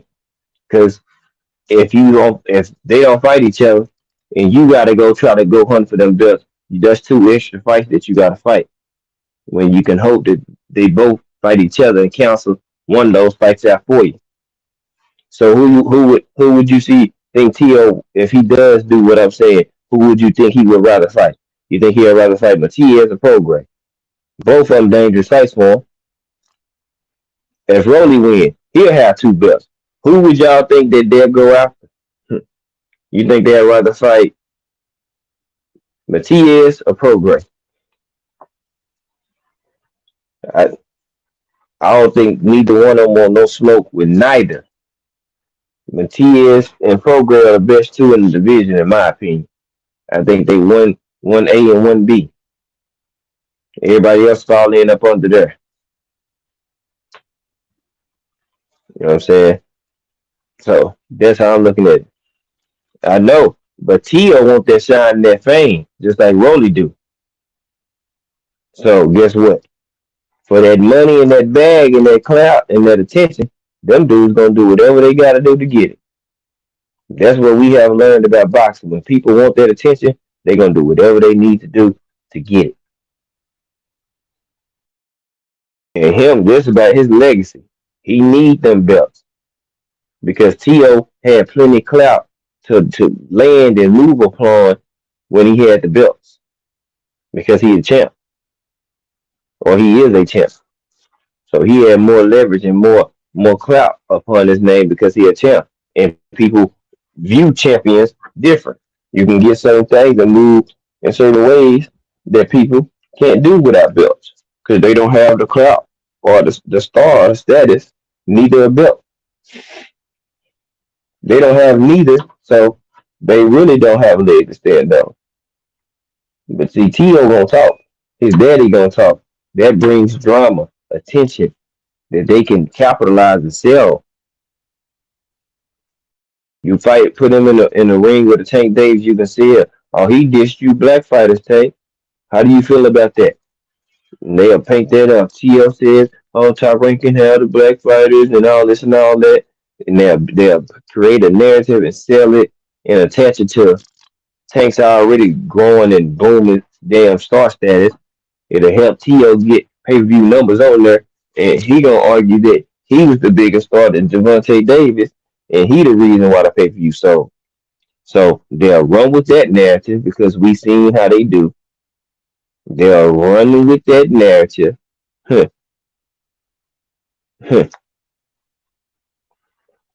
and hype it up even more. Then they fight, boom, say it does good numbers. Guess what? Then Tio I have numbers on his resume as well that can carry him to whatever.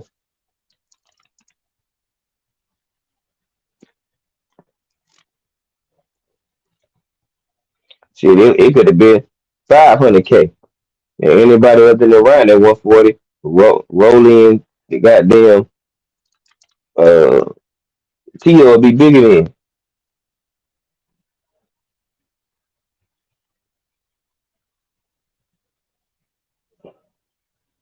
So, you know, that's how I'm looking at it. Like they went to 140, Bill Scatter, Josh Taylor there. He not looking the best. He fighting Tio. Um, Now, Tio better be careful because now you say F that about top rank. Top rank can put in the fix on your ass. See, that's what he him and his daddy failing to realize. You dissing top rank before your fight even start. Don't you know they can put the fix in for you or against you?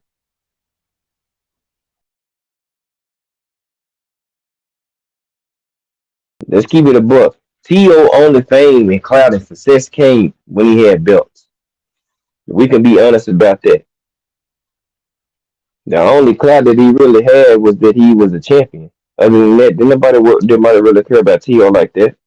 They said they thought he was the goods because he was fighting better and he was locked in before the mental fiascos and stuff like that. But he had several mental meltdowns and breakdowns, so it's like people always question if that man is in his right mind. Yep. So he felt like, you know what I'm saying, in the Western Air fight, they was against him, he got dropped and all this. I'm like, come on, bro. Like that's on you. That ain't got nothing to do with Tim Bradley and folks like that. That's on you, homeboy. They got everything to do with you. See what I'm saying?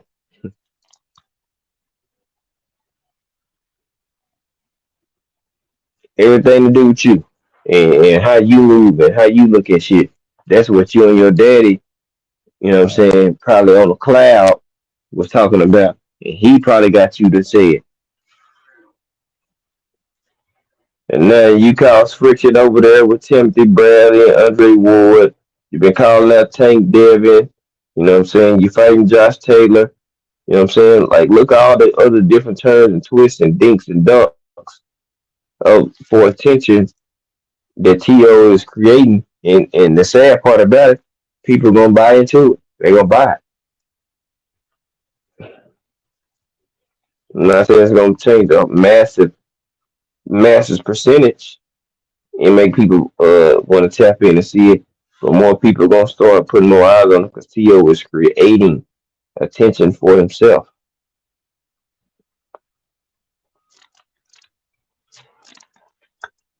And guess what? That heightens and hypes up people. So what they're going to do is they're going to start to do what? They're going to start to tap in on it.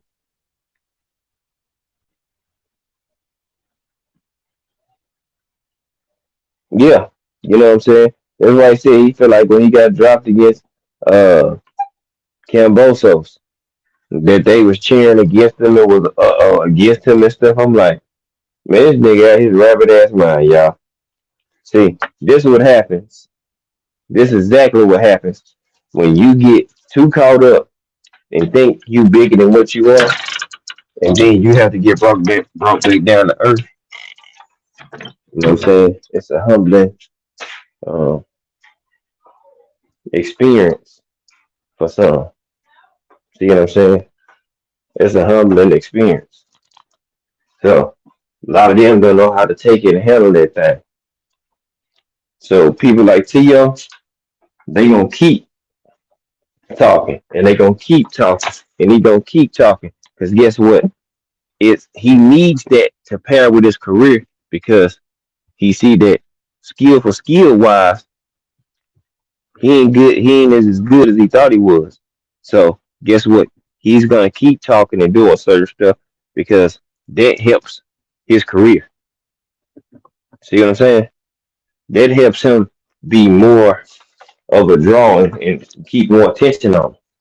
Because just his fighting alone not gonna do it. He should be fighting rematching Sandor, but you go from a gift win from Sandor to fighting in your championship fight. Like they believe they dislike T.O., but then again at the same time they believe in him. It's weird, but they believe in him, but then they hate him at the same time. Like, isn't that a weird combination? Like for a person like to hate you in a sense, but at the same time they believe in you, but then again at the same time they don't like you because you run your mouth and stick your foot in your mouth.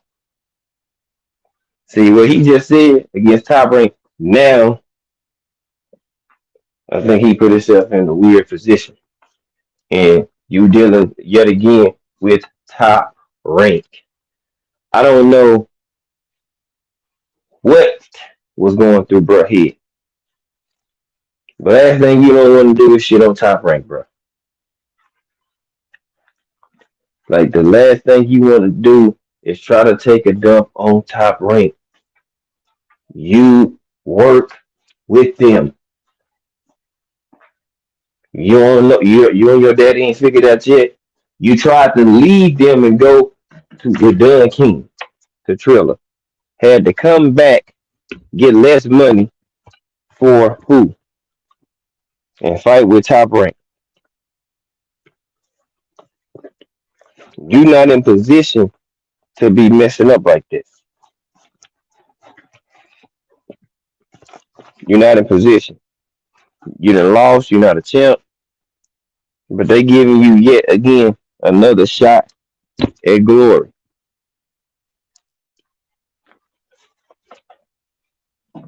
You getting another shot. DP Rock and my brother TWT in this joint. He getting another shot at glory. And now you go ahead and start speaking out on people that work for Top Rank and you fight.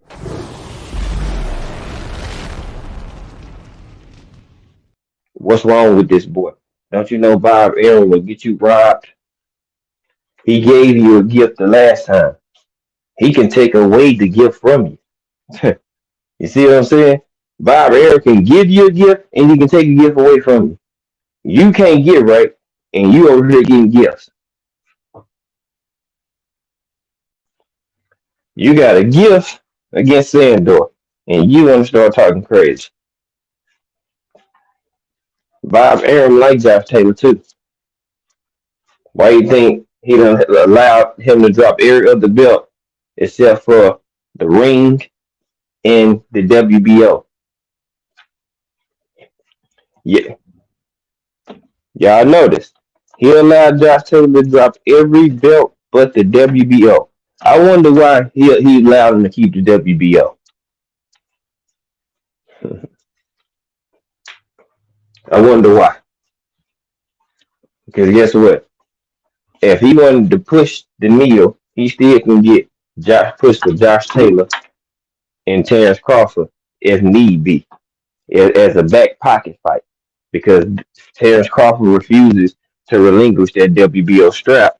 So as long as he has that WBO strap, and he has it at 140, he can move up and petition the fight for that what 147 WBO strap. So in a sense, the belts are still where with top rank. That's why the WBO belt is so important to top rank and top rank fighters. You understand? Make it plain and clear. Because Bob Aaron controlled that section of boxing. He controlled who can get pushed for the men though. He controlled all those.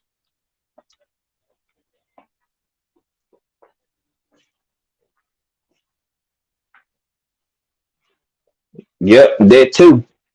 And if that fight does well, he can start getting and boosting clout around his name and for himself again because he need that. Come on now, let we not stupid. What does To need? He needs attention around himself, or he need a belt. When he don't have a belt, what happened? Him and his dad say crazy stuff. Hmm. Stop me when I'm wrong. They say crazy stuff to create more attention for themselves. Attention hoard them at its finest. They love and need attention. They gotta have it.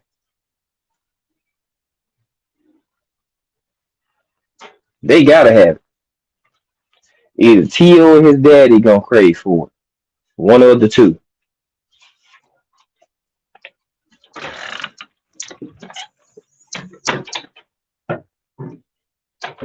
I'm just saying, peep the play. You put Ryan in there with Rolly as well. Yep. It's gonna be a situation where they have all three in play. Rolly and Ryan have a common opponent. They both fought Tank.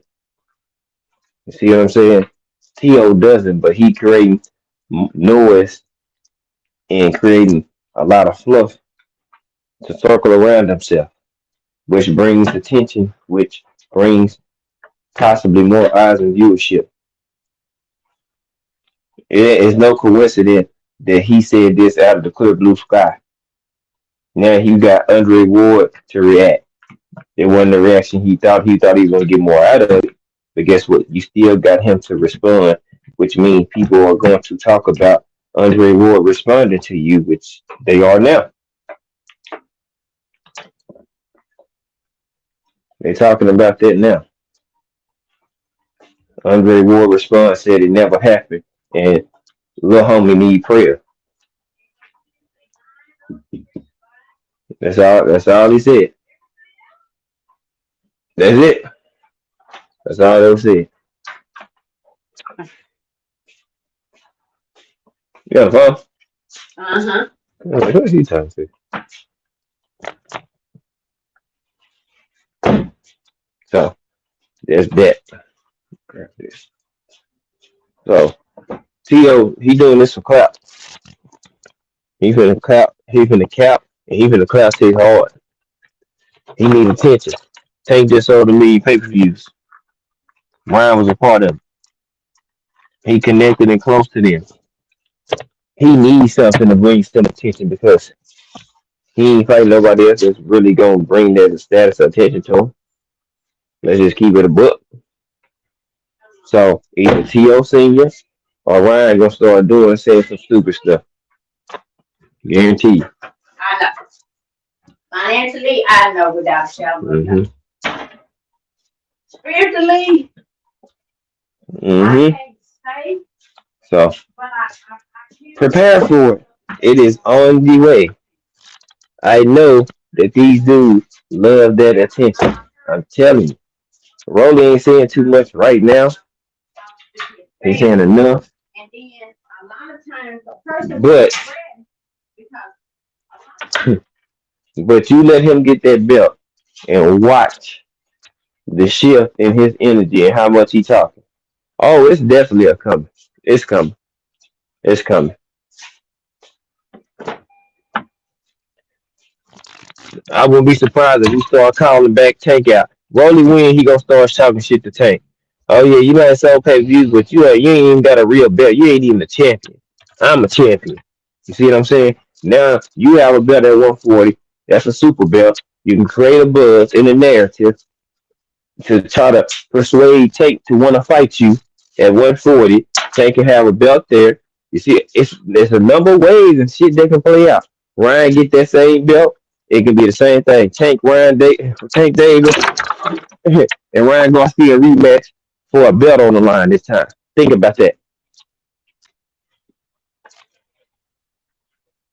Think about that. They can sell this shit. A rubber match. They can create the narrative. They said Ryan was hurt before the fight. Okay, he went out like a warrior and still want to fight Tank Davis. Okay, that's one. Now Ryan is the champion, so he gets to become a champ there. Now, if Tank likes him at 140, he met you at your weight, so now you go to his. Say Tank goes do a rematch, the other A side, you know what I'm saying? Beat him at 140, now you're a champ. Now, you can choose to go stay at 140 or create a new reign. I mean, stay at 35 or create a new reign at 40. Like, it's going to be options because with T.O., Rowley, and Ryan all at 140, they eventually all going to be calling and talking shit about Tank Davis.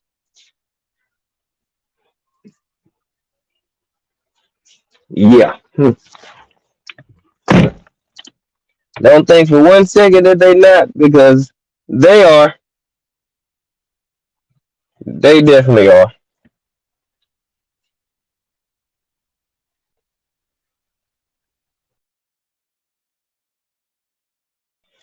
A1 Hoops on TWT and it's doing my brother. Salute. A1Z. DP rocking my brother. TWT in the building. Salute my big brother DP.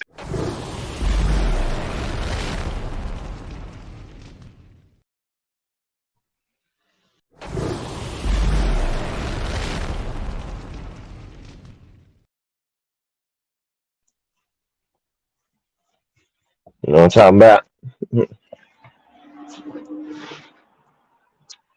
So I just look at it that way, man.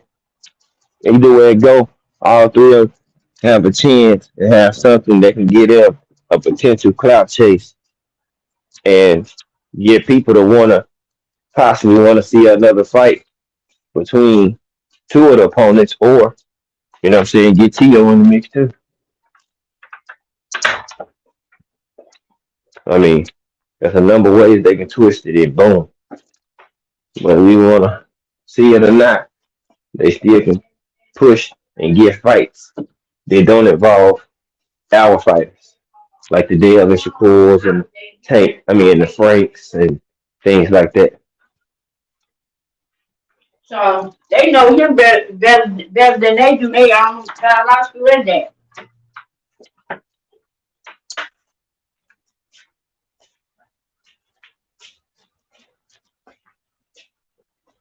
It's just something to think about. You know what I'm saying? I just been breaking down. It's funny that they all double dutch and want to run the 140 like they weren't already there. You see what I'm saying? Like they all skedaddle. Like they already were 140 fighters. Y'all already there. Y'all already moved up. Just like you came down for the bag for Tank, and back to 140 you go. You ain't wasting no more time. We knew you weren't gonna stay at 135. You didn't fight even at 35 anyway. Eli Zachary, what's good with you, bro? Salute to you, man. So no secret there. We already knew that. So you back there. Now again, Rolly is fighting for a super belt, y'all. He's fighting for a piece of undisputed, dog. Y'all, come on now. Rolly. Rolly.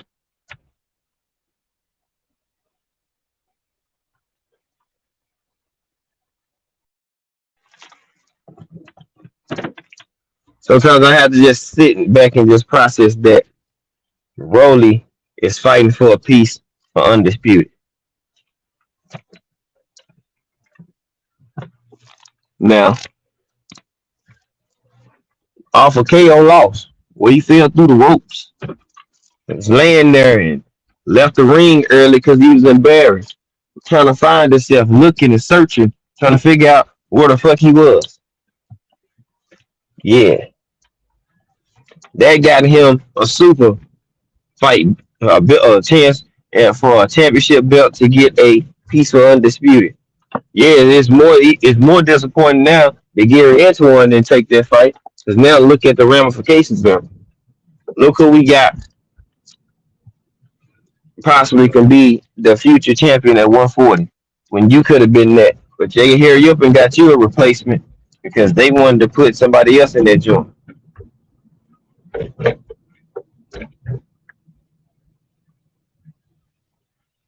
Yep. You see what I'm saying? You can't make this shit up. And that's why I was hoping certain fighters would have pushed for 140 because when Josh Taylor had them belts, they hadn't made official Matias or Alberto or I mean Jeremiah Ponce. Neither had they made official Gary Russell or Alberto Puello. They were still up in the air. We didn't find that out till what, like January, February. The one fight, so because the fights was in April and shit. So it's like we could have been there found out, or somebody else could have tried to push and get up in that joint before they solidified those fights. But now we at a point to where two of the previous Tank Davis opponents are at 140. But one is fighting for a belt. He not even tripping on nothing because guess what? He fighting a 40-year-old. Not saying the 40-year-old can't beat him or do anything like that, but he's fighting a 40-year-old man. Now, how did this 40-year-old man get selected though? See what I'm saying? No disrespect to the brother. How randomly were we pulling straws or what were we doing? How did y'all grab him out of everybody? You know what I'm saying? Like y'all could have got Jack Catterall. Y'all could have got plenty of people. You see what I'm saying? How y'all select this 40-year-old man? We would have rather seen Rolly in a damn man. Rolly versus Jack Catterall. That's a better fight than this 40-year-old. Hell, they could even got Montana Love. I would have rather seen him in the ring than this 40-year-old dude against Rolly. On short notice, exactly. Eli, my guy. You know what I'm saying? On short notice. Like, y'all could have called Richardson Hitchens. But see, that's too much talent for Rolly. You see what I'm saying? You got Hitchens there. Montana Love. Jack Catterall. Hell. Shit, y'all could have hit up Regis. Regis available and free. Matias ain't too long for, so now he free again. Like it's several fighters y'all could have called. Hell, y'all could have had Ryan Garcia in that fight before he fought the Tank, but he was gonna go to Tank because he wanted that bag and he wanted some more cloud of prestige around his name.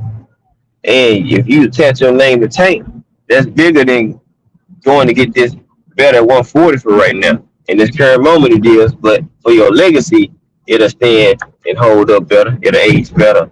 But in the current moment, in the time that we are in, and for what these dudes trying to do, it's bigger for them to fight Tank because they need Tank name on their resume, the attention, the clout, and you can go sell like, hey, I fought arguably the face of boxing. I'm at a loss, but look how many pay-per-views we sold. See what I'm saying?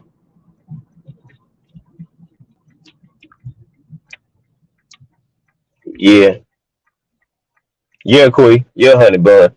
They ain't want Rolly to get his feelings hurt again, so he get his confidence back. Reason would have been hell no. Matias, hell no. Because if they get Rolly right there, they know they can control Rolly. They can control Rolly. Ain't no secret and no surprise about that. They can control Rolly. They'll have a harder time controlling some of these other fighters up there. They ain't gonna be able to control Montana like that. They ain't gonna be able to control possibly a Jack Catterall because they outspoken and they gonna want the best smoke. They more talented than him, and they want to keep the belt set by all means necessary. You know what I'm saying? Because it's a belt war and a stable war. ATX Lab like Cleveland Smith, Big Tex, TWT in the building. What's good, my bro? Big Tex. You know what I'm saying? It's a war for the belts.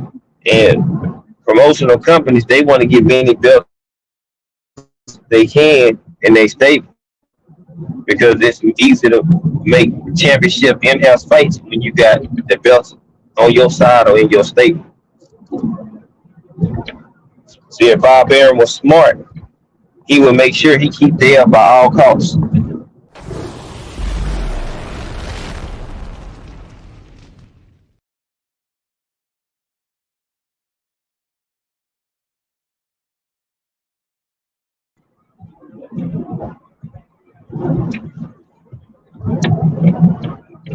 See what I'm saying? Like you got the undisputed champion in your stable. You got Shakur Stevenson, one of his biggest, you know what I'm saying, oppositions, and they all under your belt. You got goddamn Abdullah Mason. You got Raymond Muratala. Like you got people under. You can keep it in house and run a top rate tournament with top ranked fighters, and it could be dope. The top five 135 fighters, in my opinion, or at least the top six. You got four. I'll say you can put either if you want to put Tanker Dev at one, either one. Say you go Haney, Tank, Shakur, Frank Martin. Then after that, I got Muratala and Abdullah Mason and Nakatila. You know what I'm saying? Those are the ones I think the better ones in the division. You know what I'm saying? The young prospects, they look better than some of the people that's already been here. JoJo Diaz don't look better than Abdullah Mason. Cambosis don't look better than Abdullah Mason. JoJo Diaz don't look better than Muratala. Cambosos don't look better than Muratala. Cambosos don't look better than Frank Martin. You see what I'm saying? So, I mean, we can narrow it down. Pitbull ain't better or don't look better than none of them that I name. So,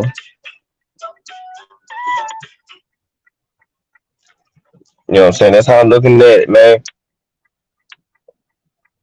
Popular LD, salute to my brother, my fam. What to do? Salute to my brother, man. You know what I'm saying? Oh, I got you. I got you, BC. But that's how I'm looking at it, though. And guess what? Abdullah, Muratala, Evan, Shakur, they all on the top ring belt. See what I'm saying? The only ones that's not or not working with top rank is Frank and Tank. Do y'all see how my mind works? If he was smart, you already got the young crop. You got Tiger. You got all them. You got Shoot. All the young crop. You got all of them. You keeping them busy, which is good. But the ones at 35, he can fast track them because you got the champs in your division. So you can have them just knock off people in the damn sanctioning bodies of your champion, undisputed champions division. Give Cambosos to Muratala after if he get past Nakatila. Give them JoJo Diaz to damn Abdullah Mason. See what I'm saying? Give a pit bull to Abdullah Mason. Like let him knock off one of these top dudes. Fuck it. What we waiting on? They not better than them dudes. I bet money on it. Pit bull ain't beating Abdullah Mason. You can try. He gonna spot your wild, unorthodox ass out. Gonna knock you off.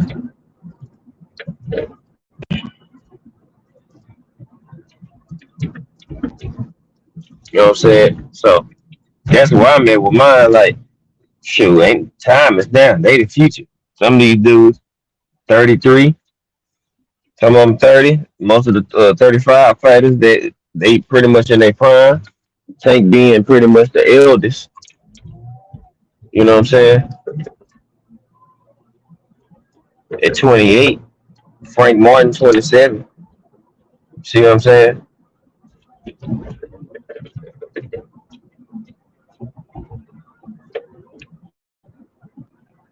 Shakur what 25? What Gail 24? Earl Tyler 26? What Camboso's 29, 28? So it's like most of the people they you know what I'm saying at 35 they pretty much in they Ryan 24. I mean he just came down, but he in the range 35 to 40. So all those people that's got a lot of history and connected with each other, guess what? They pretty much, in their prime now.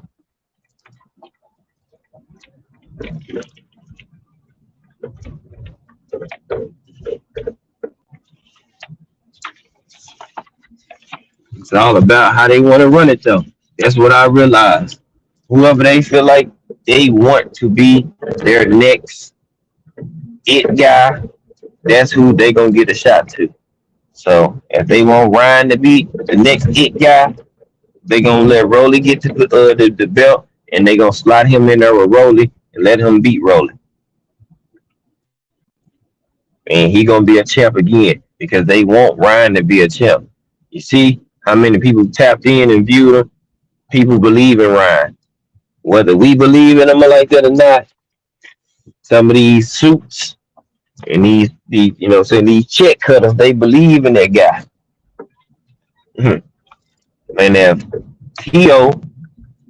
beats Josh Taylor and Rolly gets this belt, Ryan has two people that they feel like he can beat to be a champion and can be unified. Now you can see him as a unified champ at 140 with that 1.4 million pay per view on his tab as well because he was a part of it. You know what I'm saying? Think about that. That's what I'm saying. And then even if he never becomes undisputed, they can say he is a unified champion. Yeah. Even if he never fights anyone, they can say he is the unified champion of the division because he would have two belts, more than Matias and Dan Progress. Plus, he got the pay per view numbers. Shit, he'll be the top dog in 140. That quick.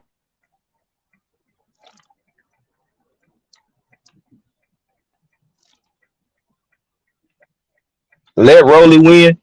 Watch watch T.O. and Ryan start calling for Rolly.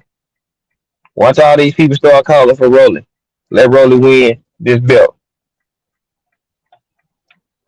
You might see Antoine call for him. You might see damn Montana Love, damn Jack Catterall. Everybody is going to be out to after Rolly Romero if he wins this belt. Jay Gibson, salute fam, TWT in the building.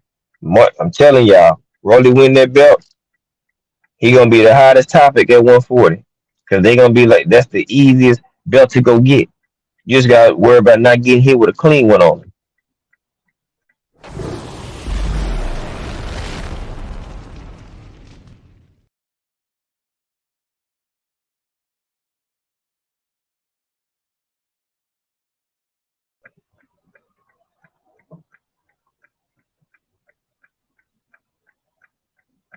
You see what I'm saying? That's the path with the least amount of resistance on it because they know Rolly is gonna overplay or overstep himself, and he gonna leave himself open to get caught. And they know Ryan got power and can crack, and they want to see if he can get on a good foot, knock Rolly out, and that will sell. Think about this: you put Rolly in there, let Ryan stop Rolly faster than Tank did. Now you have a narrative to push for Tank and Ryan part two. Do y'all hear me, y'all? Do y'all hear me? I'm talking about do y'all hear me? I already thought this shit through. Since the fight was over with Ryan Tank and Ryan, I already been thinking about this, but now after this fight and I seen the numbers, it only makes sense. Hear what I'm telling y'all. Now, there's somebody else wrong with this narrative. You know where they got this shit from. It ain't even no narrative. It's something that could actually happen. You see what I'm saying? You think that the lawmakers or the suit the check cutters won't say let's run back Ryan Garcia and Tank Davis. They'll gladly run it back. It did 1.4 million. They can get their return on their investment for a part two on that. And it don't even have to be right away. Only thing you gotta do is let Ryan get some extra trinkets or something to boost or build himself up even more. Tank got a regular belt. You let Ryan get a belt, you got a championship fight. Now, whether they gonna defend them belts or not, you got two champions. Yeah, that would too, Eli.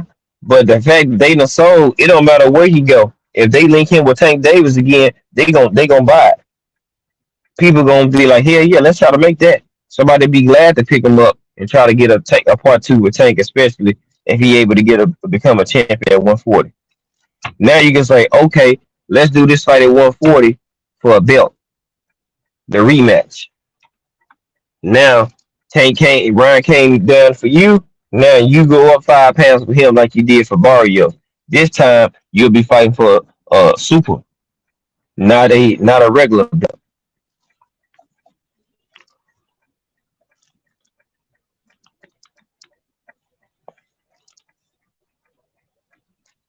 I promise. Folks better look at the writings on the wall. I'm telling you, it's too many open and too many coincidences that all these dudes here at the same time. That's by design. They all was at 35 with them. Two of them still fought Tank. One of them haven't. One of them ducked him and ran after he faked the undisputed after he lost. Now, they finna set them up to build they clout up and they gonna build off of them dudes. They finna use Rolly and Ryan and Tio if he able to pull off the win against Josh Taylor. They gonna use them to build them up because they gonna do something stupid and they gonna run their mouth. So they gonna attract attention. Y'all gotta follow the play. The play is they want people that they can sell. A person with a dry personality that was not willing to say brash things or off the wall or out the side of their neck type of stuff to sell and help promote a certain event or a certain function is going to be boring. They can promote T.O., Ryan, and Rolly because they're going to run their mouth and do something. They're going to give you something to say or to talk about. Whether it's something they doing or something they say, they're going to do it.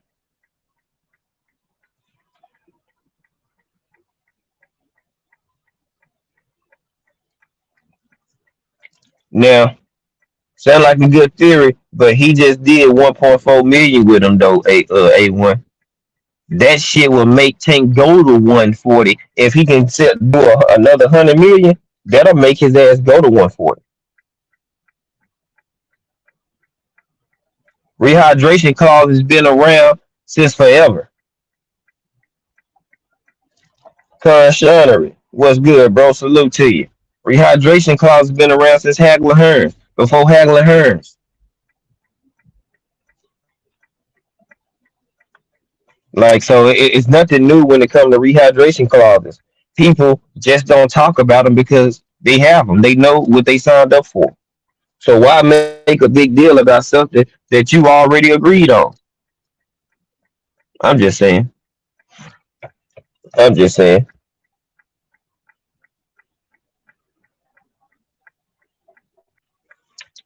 Yeah, but even if him and Rolly not a pay per view fight, only thing they need Ryan is to have more accolades added on to those pay per view numbers. Now, when you say he got a better resume or he a bigger draw to somebody, he's been a champion. Say he a unified champion and he got pay per view numbers. They can sell that. That's what I'm saying. They can sell that, and if they can sell it, they were willing to put it together.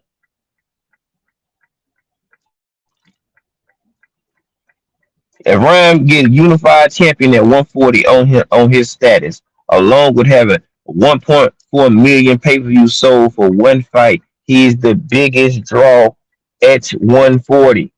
He is the man at 140. He could present Tank, hey, let's get another bag. Let's fight again. You think Tank gonna turn down money? Hell no, he not gonna turn down the bag. Even if it don't do 100 million, say it do 80 million. That's another big ass bag for Tank. And say Ryan is the got two belts. Say he beat Rolly and he beat Josh Taylor or T.O. with him, and they fight. And they fight at 140. Tank is a champion at 140 and 135 at the same damn time. Regular at 35 and the super at 40, and he'll be unified. You add that on to Tank goddamn resume, you just add on more to his career. I'm not saying that's gonna happen, but the way boxing is moved, shit, it ain't far fetched. It's damn sure not far fetched. I can't say that that's actually gonna happen. I don't know. Hmm. But when people are about that money in their bag, they gonna go after that money in their bag. That's all I'm saying. Tank said he won't fight at 140 again.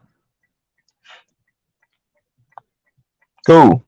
He said he gonna pursue Devin after this fight. Then he also said he gonna sit down with his team and figure out what's the best option. So I can't just say everything that Tank say he gonna do.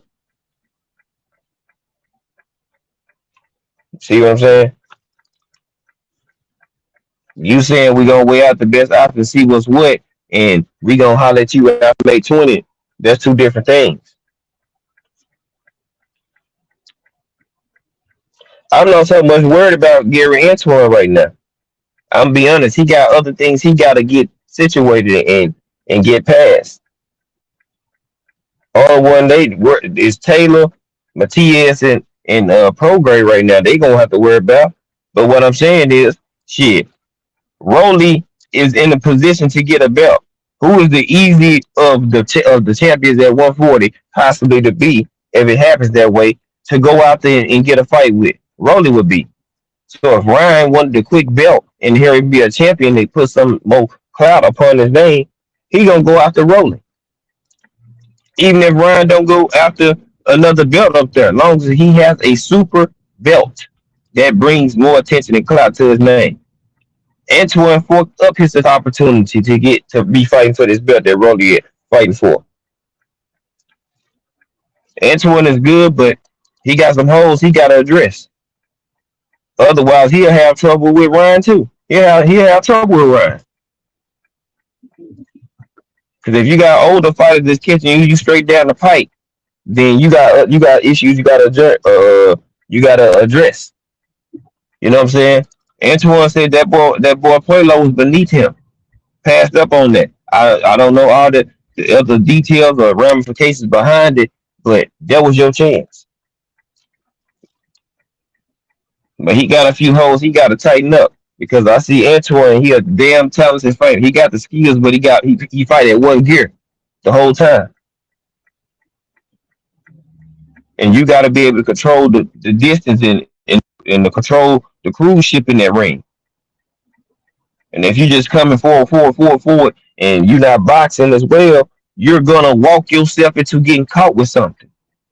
Just so happened the people that he fought couldn't capitalize on it like they want to or had enough pop because he is tough.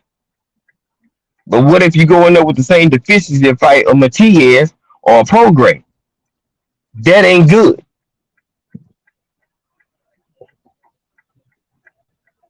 Shit, he already is a top five fighter. In their eyes, they already pushed him there. Now he really gonna be there with these numbers with Tank. They really finna push him there. That's why I say, Lord forbid he gets a belt. Let's go, man. Lord forbid he gets that belt. Him or Rolly get a belt. I'm telling you, they talk now, but they really gonna start talking.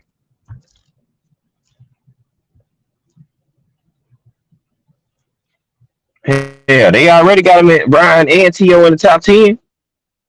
He just did these numbers. They gonna feel like he a draw. They gonna boost him up some more. He finna rise up in 140 some more because it's part of the play. I guarantee you, Ryan Garcia gonna if Rolly win, Ryan gonna be one of the top mendos for Rolly's belt. Him and T.O. Watch what I tell y'all. If Rolly win this belt, T.O. and Ryan gonna be probably in the top three for his belt. Watch, watch. Rolly beat that boy. T.O. and Ryan gonna be the Mendos. They gonna make sure they got him there because they gonna give them the easiest path to get a belt.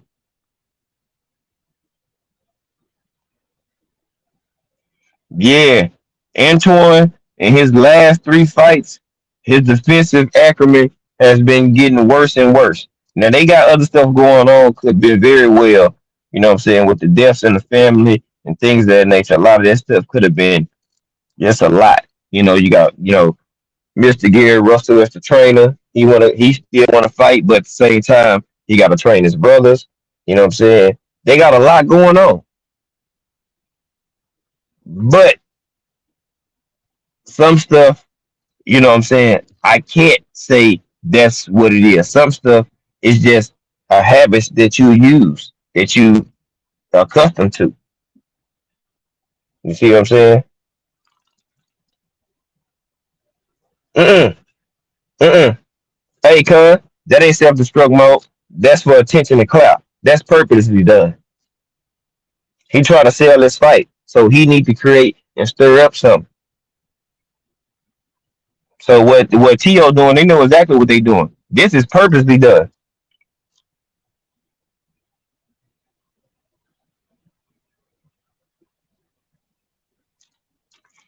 What T.O. doing is purposely, y'all. He trying to sell this fight with Josh Taylor. Josh Taylor said he trying to retire this man. Now he going at black fighters and they can keep him at top rank. Why? Because he want to create friction and hopefully Tank, Shakur, and all these other fights get to talking about him. So he can attach his name to them. This is a clout chasing ploy. He knows what he's doing. Without the belts, T.O. ain't shit. Y'all notice when was T.O. his most popular? When he had the belts. He want that back.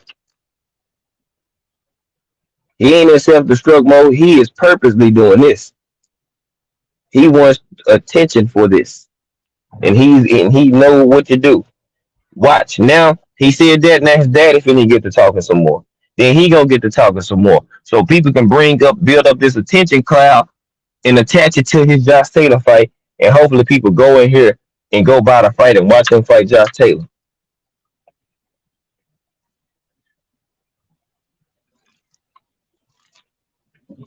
Yeah. So this all for clap right here. This is attention grab.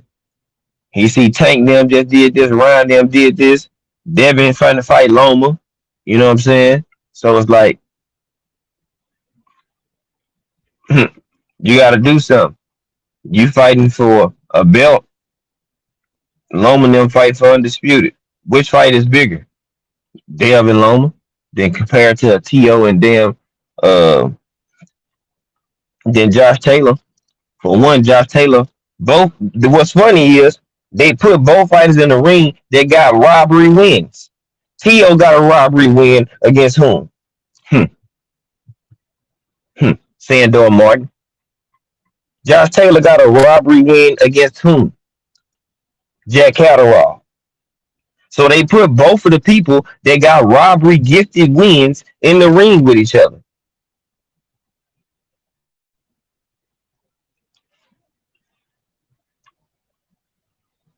Yeah, he said it never happened and he need prayer. Obviously he do need prayer. Something wrong with T.O. He mentally a little bit off and unstable, but at the same time he not retarded. He know what he doing. He know exactly what he doing. This is for a cloud and attention right here. He just did an attention play, and he gonna see how it's gonna pan out. And he purposely doing it. That's why he doing it at this weirdly at this time. Soon as Tank them numbers come out, now you talking crazy. Make that make sense. Tank is the biggest drawing headline.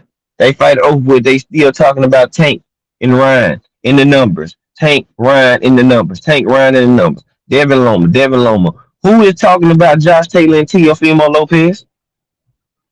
Hello. Who is talking about Josh Taylor and Teofimo Lopez? I think nobody's really talking about that shit.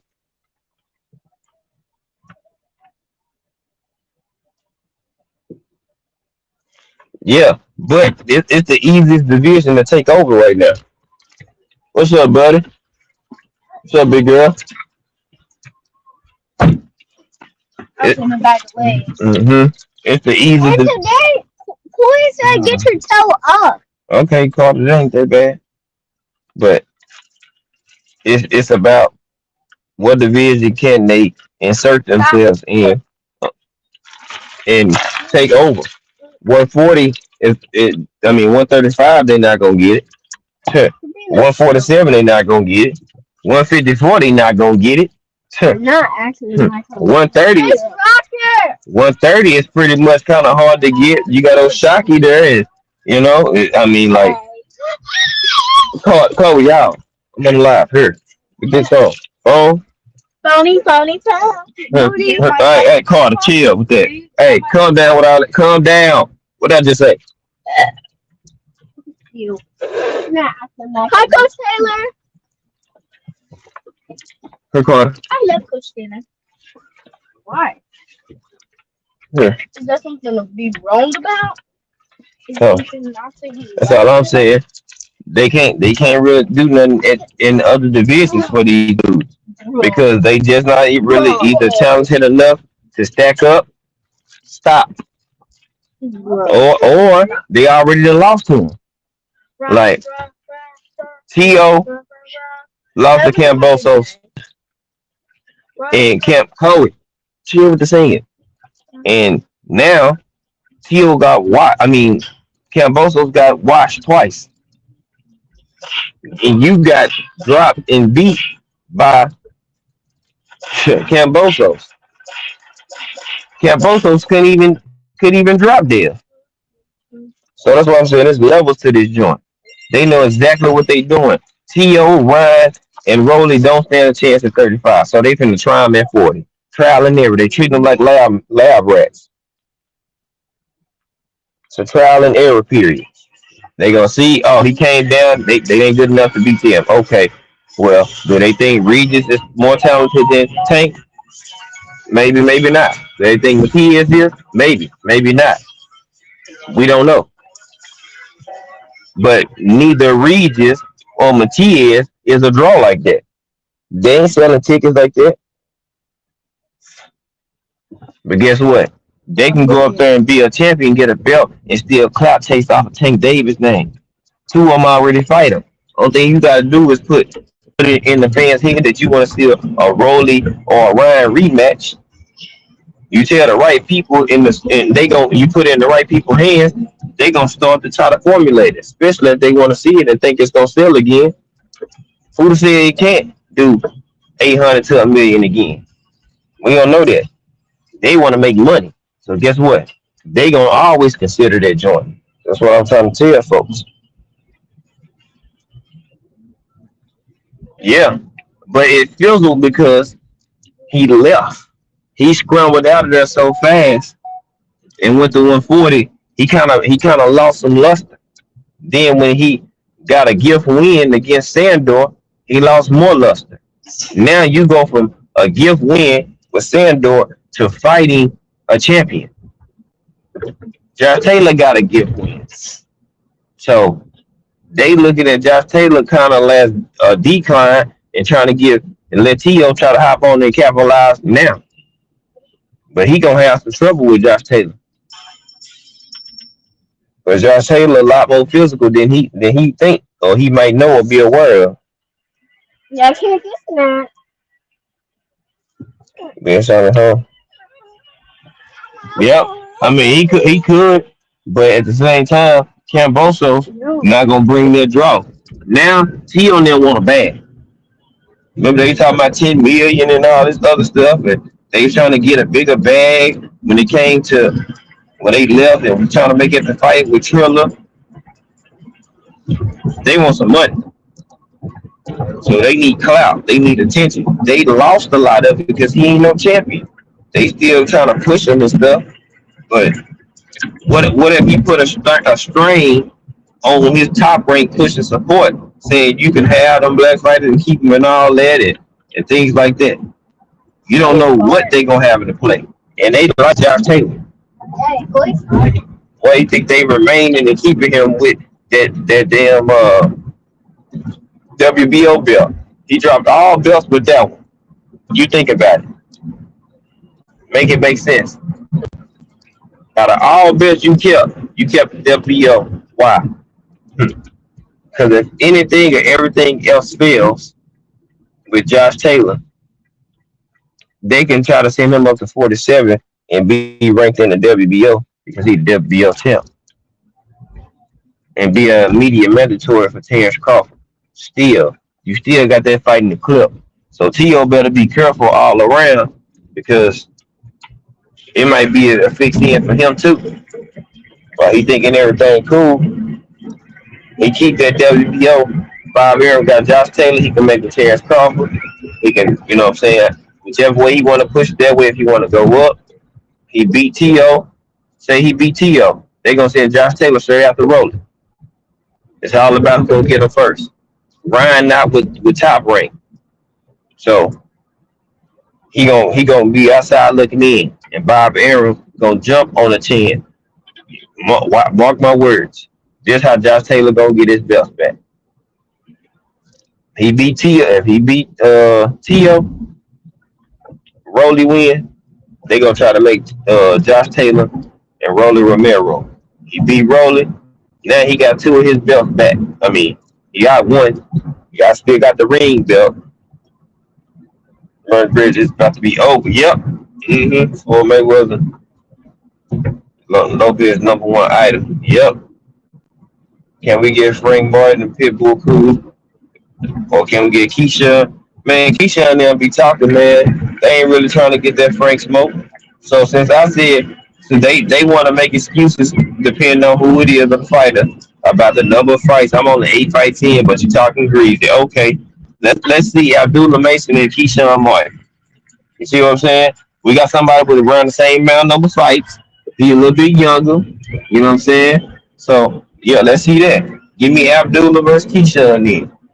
Says you want to, you say you call this Frank Martin smoke, but then you say you only eight and 0 or 8 fights in or 6 fights in. At some point, I don't want to hear no complaints about fights.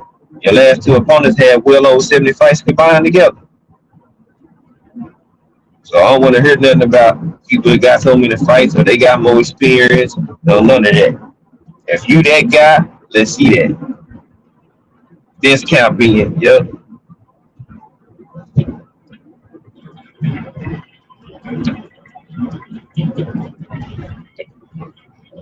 Yep. And I got Josh Taylor winning. Josh Taylor pretty good at mind games. He gonna get to your head. He already said he planned on trying to retire the man. So it's just stuff people got to take into consideration and think about, man. That's all I can say about it. People got to think. Hmm.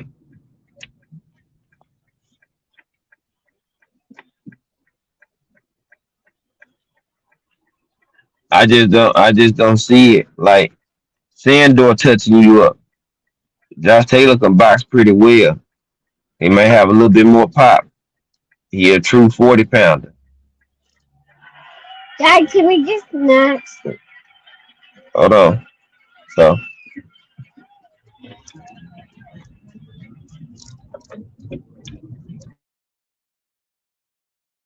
yeah. hmm I got Josh Taylor in that fight. Yeah. And he gonna use his dirty tactics too. You know what I'm saying? Like Josh Taylor, he can get dirty in there. You know what I'm saying? He can get rough. And if he not aware of it, he gonna get roughed up. And Josh Taylor gonna do all tactics that he can use, especially being on the inside, forearms and pushing his head down, putting his weight on him. Like I guess T.O. think it's sweet. Josh Taylor not no sweet fighter like that. Like if he gotta get dirty with you, he gonna get dirty with you. Yep. Your shoulders, elbows, and forearms. If you keep tying up and ducking down, he gonna start just putting his weight on you, just resting on you. You know what I'm saying? Like, shh, don't tell him nothing. And T.O. already swell up quick. All it's gonna take is you to get hit in the tuck or in the clinch or in the phone booth with a hook and an elbow or forearm or something. It's gonna take you to mop you one time, and he gonna swell up because he swell up easy.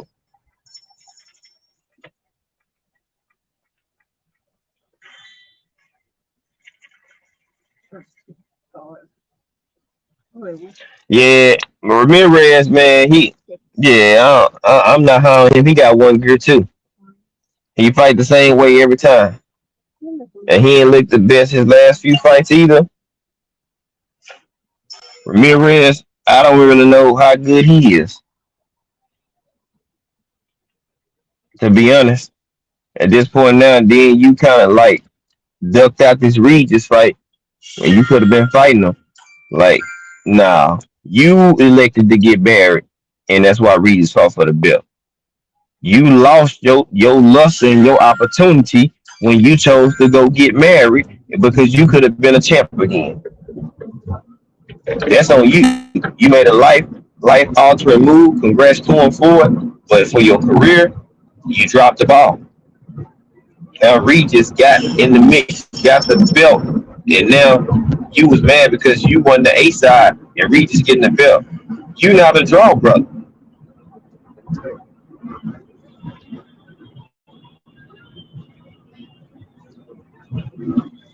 I know.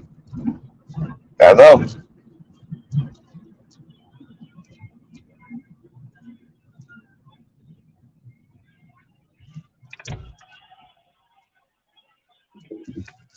Man, Taylor been in there with Prograde. T.O. don't punch nothing like Regis. That's what I'm telling folks. T.O. in trouble. T.O. is in trouble.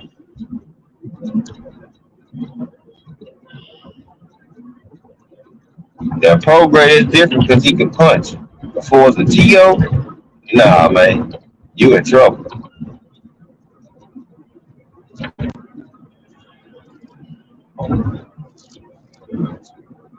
And T.O. like to jump in too. He like to hop in throwing punches. That ain't good.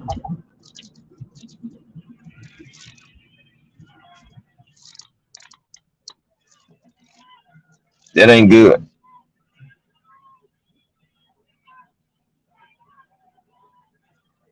Yeah, because you got his daddy in his corner still, you know, doing all that other hoopla and calling all these weird uh,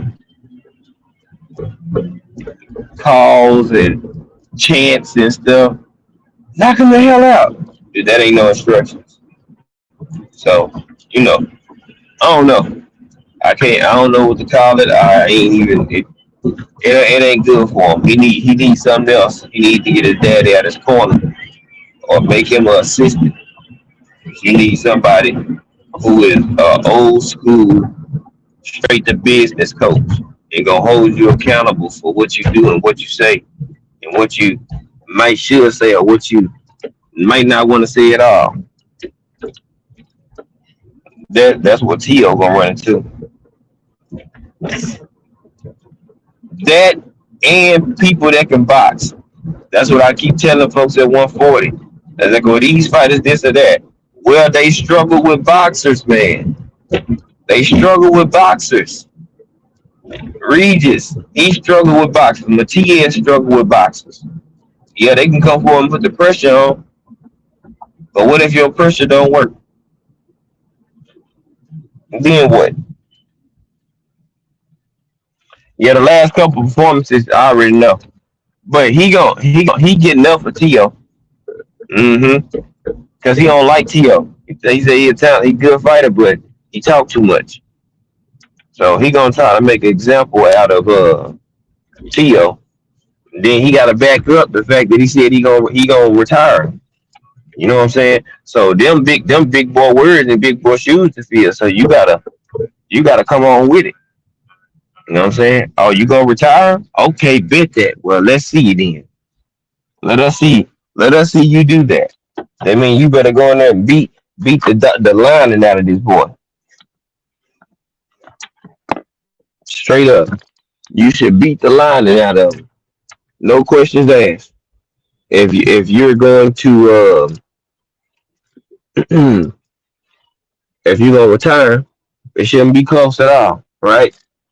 We shouldn't have a close fight. He should go in there and go watch that boy.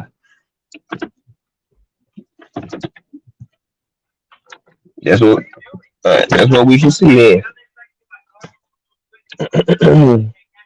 That's all I'm saying.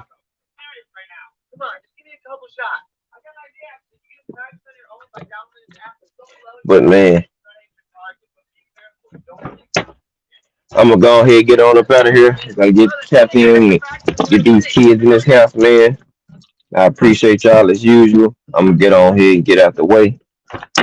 Just got in with the babies, man. We got to take care of business, man. Get homework done. BFTB, my bro, what's good, man? What's good? Oh yeah, yeah, yeah. No doubt, no doubt, man. It's just I just wanted to break down and let people know, like, it's shit going on, and y'all got to peep the play. It's a business, and they trying to put people in position to uh to get easy belts with the least path of resistance, man. And we gonna keep seeing it. The play is in motion. Some of these fighters not gonna fight nobody, but they gonna get a lot of accolades and a whole bunch of belts and super belts at that.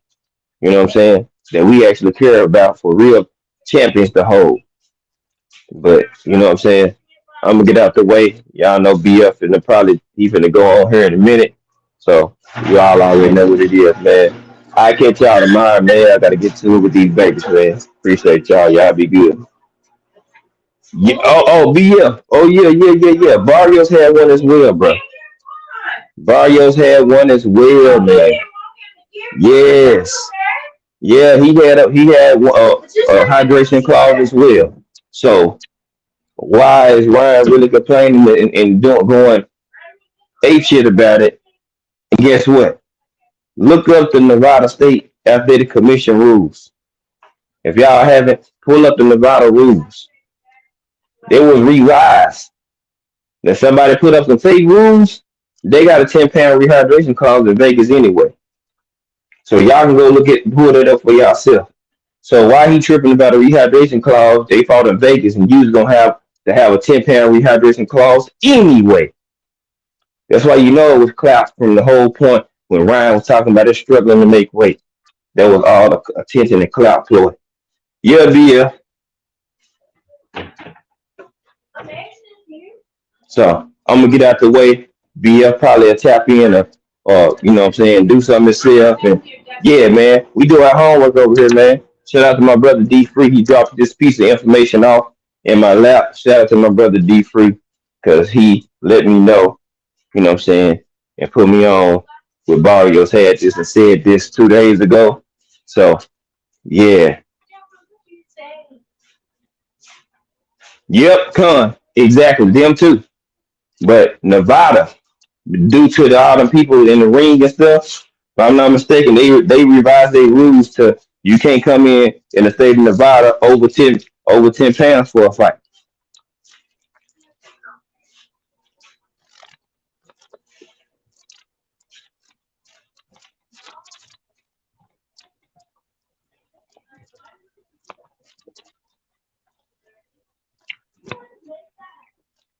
Matter of fact, let me look.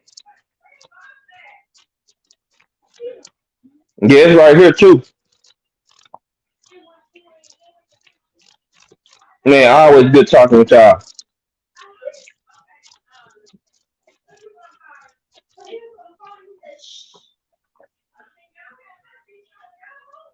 That was in the court. Y'all didn't say nothing about food, mama. Don't do that.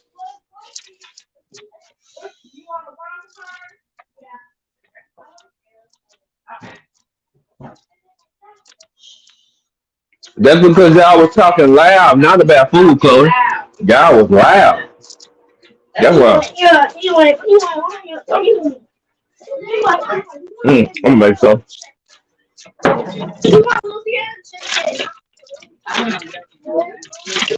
Where they leave? What time they leave tomorrow? Mm, I think the eating.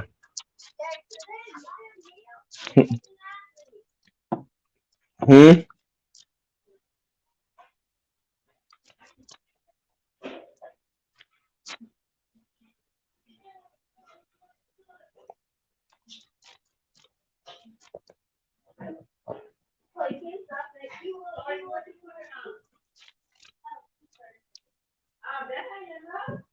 I'm looking at something right now, y'all.